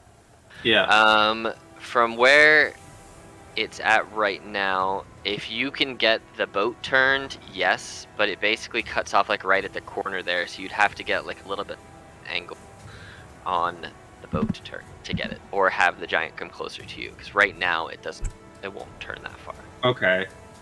So, but with that, we can roll initiative so that everyone gets into turn order. Bam. We can figure out what to do. So right now, the crew is downstairs trying to fix this boat. Good, I don't think I want them anywhere else right now. I'm rolling on the app. We'll need to be in transit mode shortly. Basically, with Ooh! 17, so that's a 19 total. God. Cool. 19. Alright. Anthea didn't roll, but I can always roll for Anthea, because I know she's trying to fix her stuff. I can quickly roll. Okay, cool. Sorry, I just ran over. There you No, I need to roll it. There we The go. roll is 19. 15. Wow, you guys all rolled really well. So Anthea, you're up first. Doesn't Fizz beat me, or Pax? Doesn't Pax have a higher Maybe dex? Pax, would you roll 19 plus? You had a 5, and Fizz has +9. Yeah, I guess Fizz is gonna go first with a 0.9, and you'll go third. Jesus. That's Yeah. fine. That's how awesome they are. I'm like, yep, I'm not gonna beat them. The rope goes last, shockingly. Fizz, you're up first. Okay. Alright, well. Alright, I'm gonna aim my fireworks launcher, and I have sharpshooter, so I can go up to the 60-foot range without a penalty. Absolutely.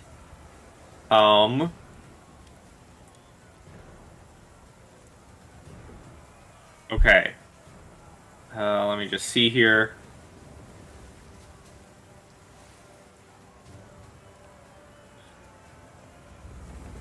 Alright, so this is a firearm, yes? Correct. Alright, so I'm gonna spend a grit point to make this a disarming shot, so if it hits, I'm gonna try and knock that sword out of his hand. Okay. Yes, that will hit. And I need a... He's probably gonna make it because he's a fucking giant, but I need a DC 17 strength saving throw. Wow. Of course. I mean, it's a giant. Are you really that surprised? Kinda. That's a good That's roll. weird for you. Do you want to use any of the charges on your I might fireworks? have a bit of a delay, but I'm still here. Not yet. That's just my attack. Okay, that's your first attack. Yeah. Because that's the alternate mode of fire to... Correct. Yeah, so you can and either then I shoot will- like a regular blunderbuss, or you can do it as the other thing. Yeah, and then I will reload, which is just sticking another firework. Yep. Crank it up, and I will... Let's see here. I'm gonna try and make this a sharpshooter shot. Okay.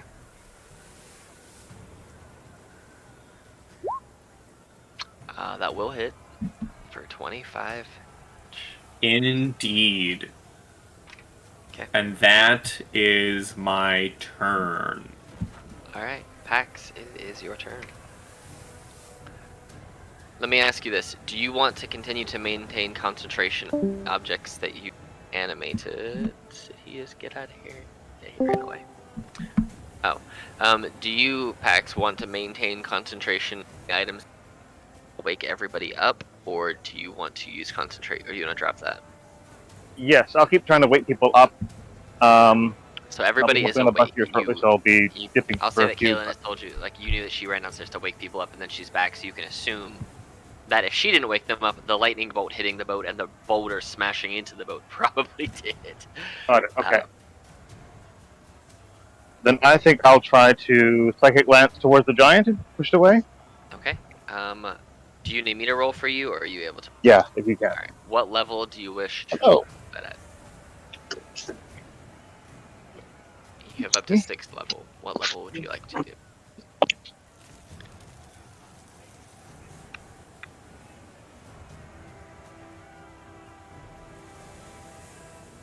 What level Well, psychic lance do you never want to do?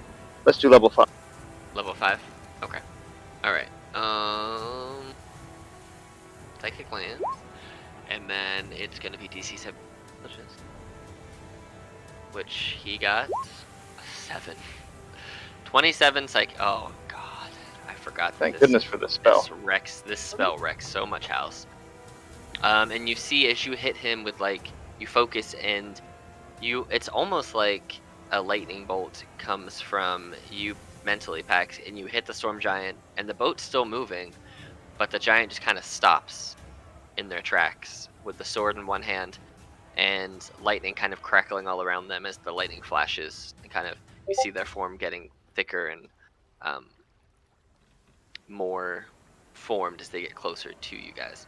But for now, you know. And I also try to yell that if you let us pass, we'll leave you alone. So. You know from your spell that they cannot move at all. They're basically incapacitated, so they can't react in any way. So you don't know how they're, because you made them not react. So they're stuck.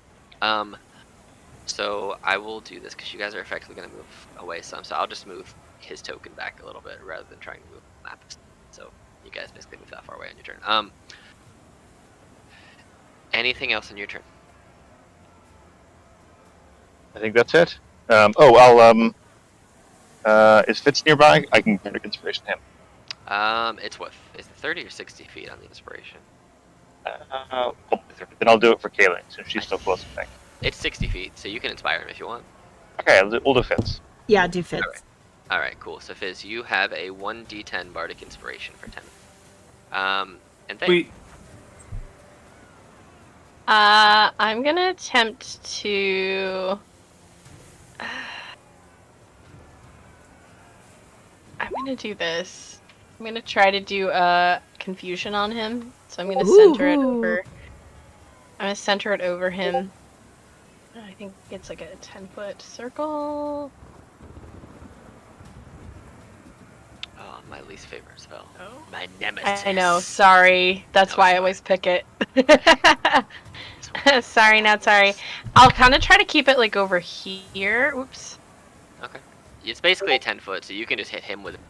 Not gonna hit anyone else because there's no one else around him right now. If I just kind of do that though, so that if he tries to dodge it or whatever, it's kind of towards the front of him. Okay. Cool. Because he's moving towards us. He's not moving. He's completely stopped.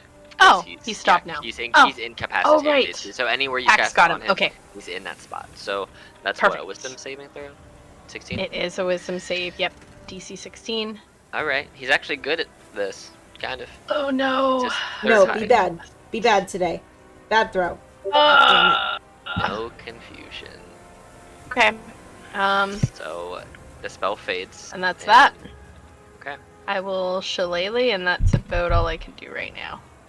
All right. Cool. Get that out of here. It's the storm giant's turn. The storm giant still unmoving. He's almost more intimidating when he's not moving. Yeah. All right. He's standing there looking menacing. Yes. Kaylin. Okay. So basically, when it says miles, think of that as feet. Each of the squares is effectively a half a mile, so equivalency. So I just do this so I know the travel distance because miles makes more sense in the ocean. So that's 65 feet. Okay. So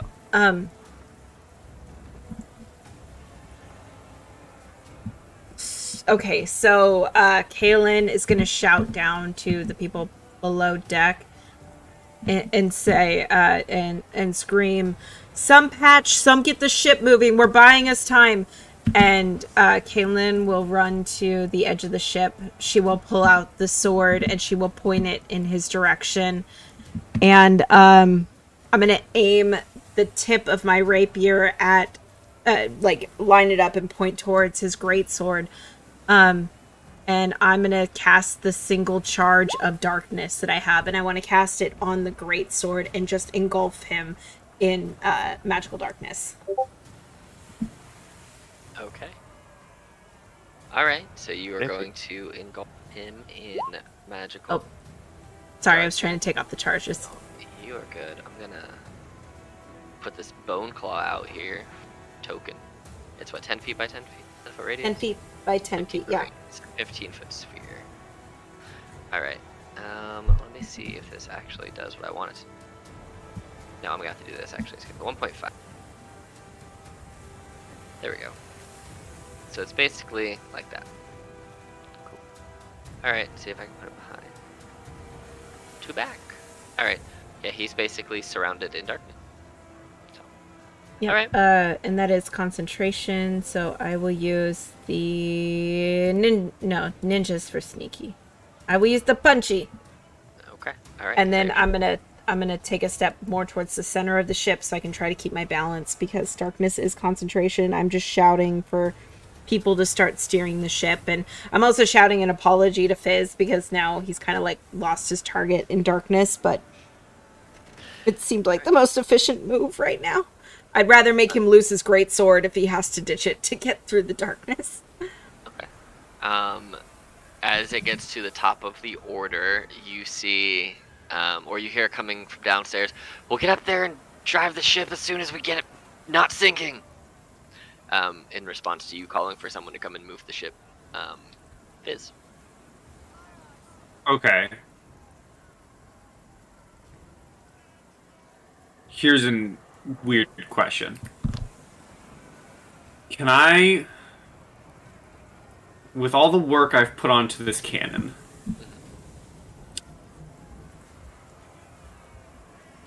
no, I doubt it's going to work, but I'm going to ask anyways. How much destructive power do I need to put into this cannon to turn it into like the heaviest propulsion device there is. Oh, that's a good idea. A lot, and it'd have to be continuous. So you wouldn't be able to do it right now. You'd have to hook up something like an engine to it, because one big blast will maybe get you going a quick propulsion forward once it like lurch it, but it won't keep it continuously going. Mm-hmm.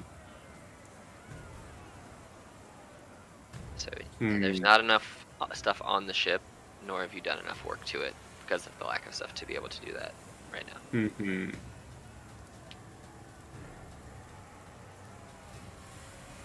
Okay, then.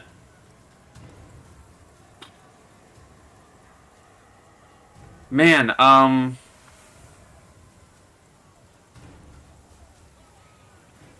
mean, the winds are still carrying us, right? Mm-hmm. Yeah, you're still traveling. Like the boat's still moving. That's why I put the giant a little further away, because you guys are still.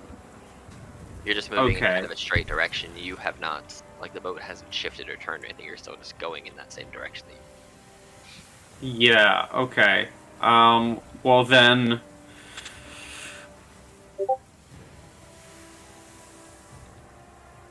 Well, I don't have proficiency, but damn it, my father told me not to be a quitter and try everything at least once.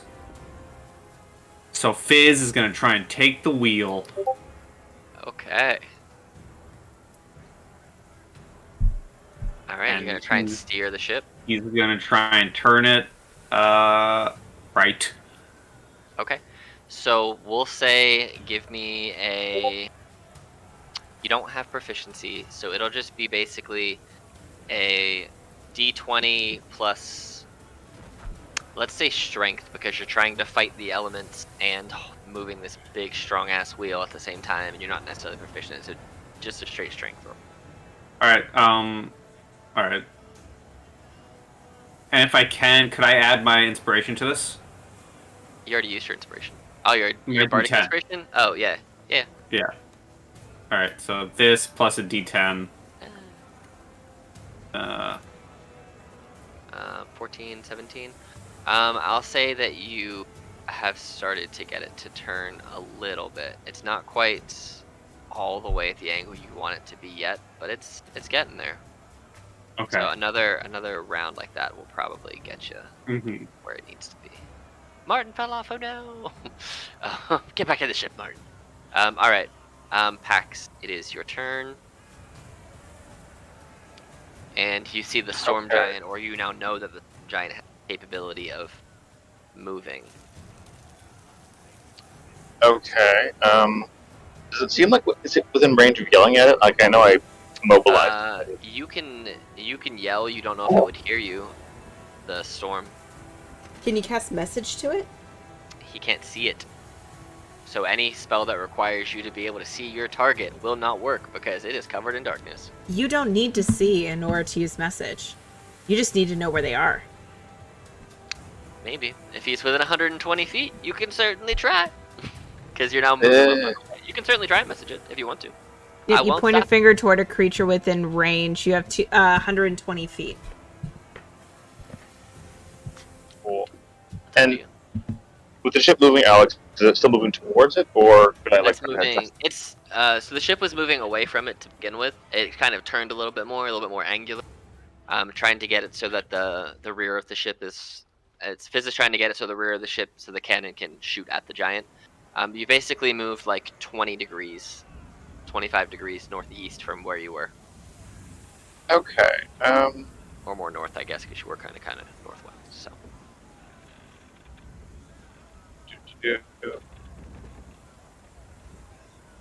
I'm tempted to sneak advance it again, but if I'm trying to actually get away, then not antagonize might be better. Well, you can't hit it with Psychic Lens because you can't see it. Because darkness is surrounding it from the spell that Caitlin cast that.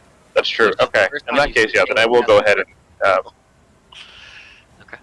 That's true. Yeah, that's cool. Yeah, I will try to use the message cantrip at it and just put my finger where I think it is.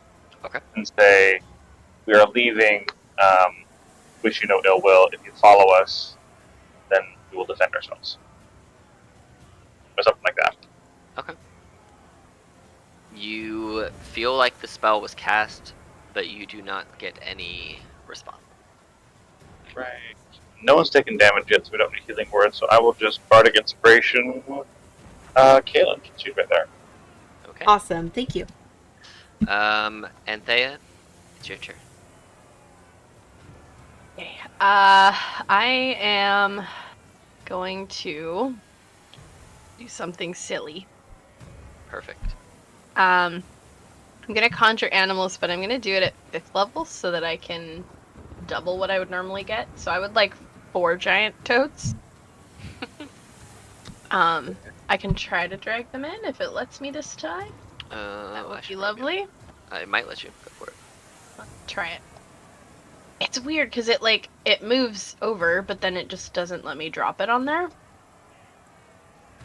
Yeah, it's not letting me. Alright.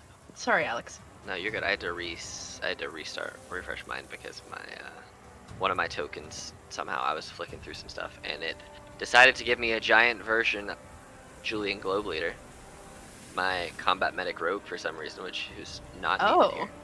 Yeah, I don't know why. And then let me just check. So, I still have it on circle. And Haha. where do you want them to be?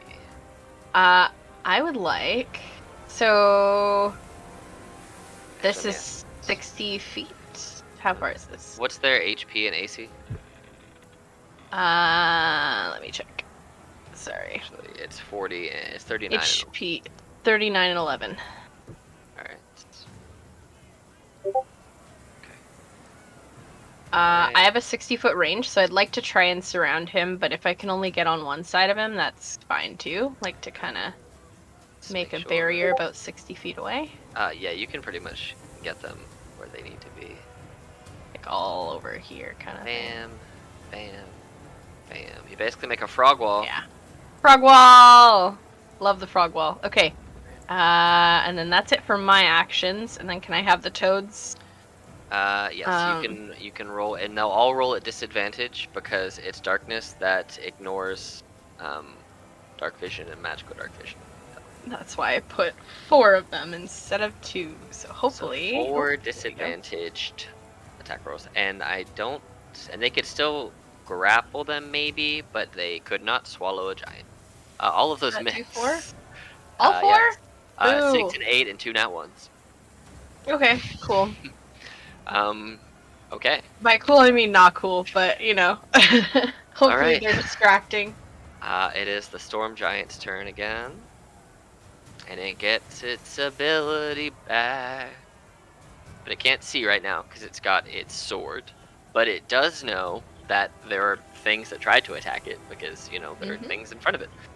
So it's gonna try to defend itself with this darkness sword and attack 2 of the Glebas at disadvantage with great sword attacks. So we'll just go top to bottom, and that's the order that this thing will. So here's the first one. A 24 A hit? for 25 damage. And that's dead, isn't it? No, they have 39 HP. Oh, they're Oh! 39. Okay, good. Oh, thank God. Oh, thank God. Thank God. It's just gonna attack it again. See Okay. where. Now it's dead. Okay, bye-bye. So you have 3 Glebas. And the Storm Giant has its attack. Kaylin. So still maintaining concentration on the spell, I'm going to actually run down to the hull of the ship and ask that, basically demand that somebody tell me what I can do to help. Be like, tell me where to go, tell me what to do, and I will use my whole action to help try and repair the ship. Okay, go ahead and. Do you have any tool proficiencies that aren't thieves' tools? That's a great question. Actually, let me check. I have cooking utensils, disguised kit, and thieves' tools. None of those are great for repairing. I don't think so. But I mean, I would see- justify knife work, but yeah, this is more just like quick patch stuff. You do see that there are like boxes and stuff that they're trying to break down and use, like the stuff they were storing foods and supplies in. They're basically smashing those boxes and trying to make quick patches with those as the boat's moving. So I'll say you can give them You can use your action to help them. That will reduce the repair by 1 round. So somebody can be freer 1 round sooner to come and assist upstairs. So now they have this plus 2 rounds left before anybody can join in combat instead of this plus 3. So 6 more rounds of them repairing before somebody is going to be able to come up and help. Okay. So basically, you're gonna be basically through a whole 9 rounds of combat before somebody can join you. So I'm gonna put 6 rounds to join, just so I know. All right. And at the top of the round for Fizz, we're actually gonna call it here and pick back up in the middle of this battle. Ah! So. Ah, stupid D4. Rude. Uh, Ah! Yeah, we will pick up at Fizz's turn in the middle of the craziness when we play next. All right.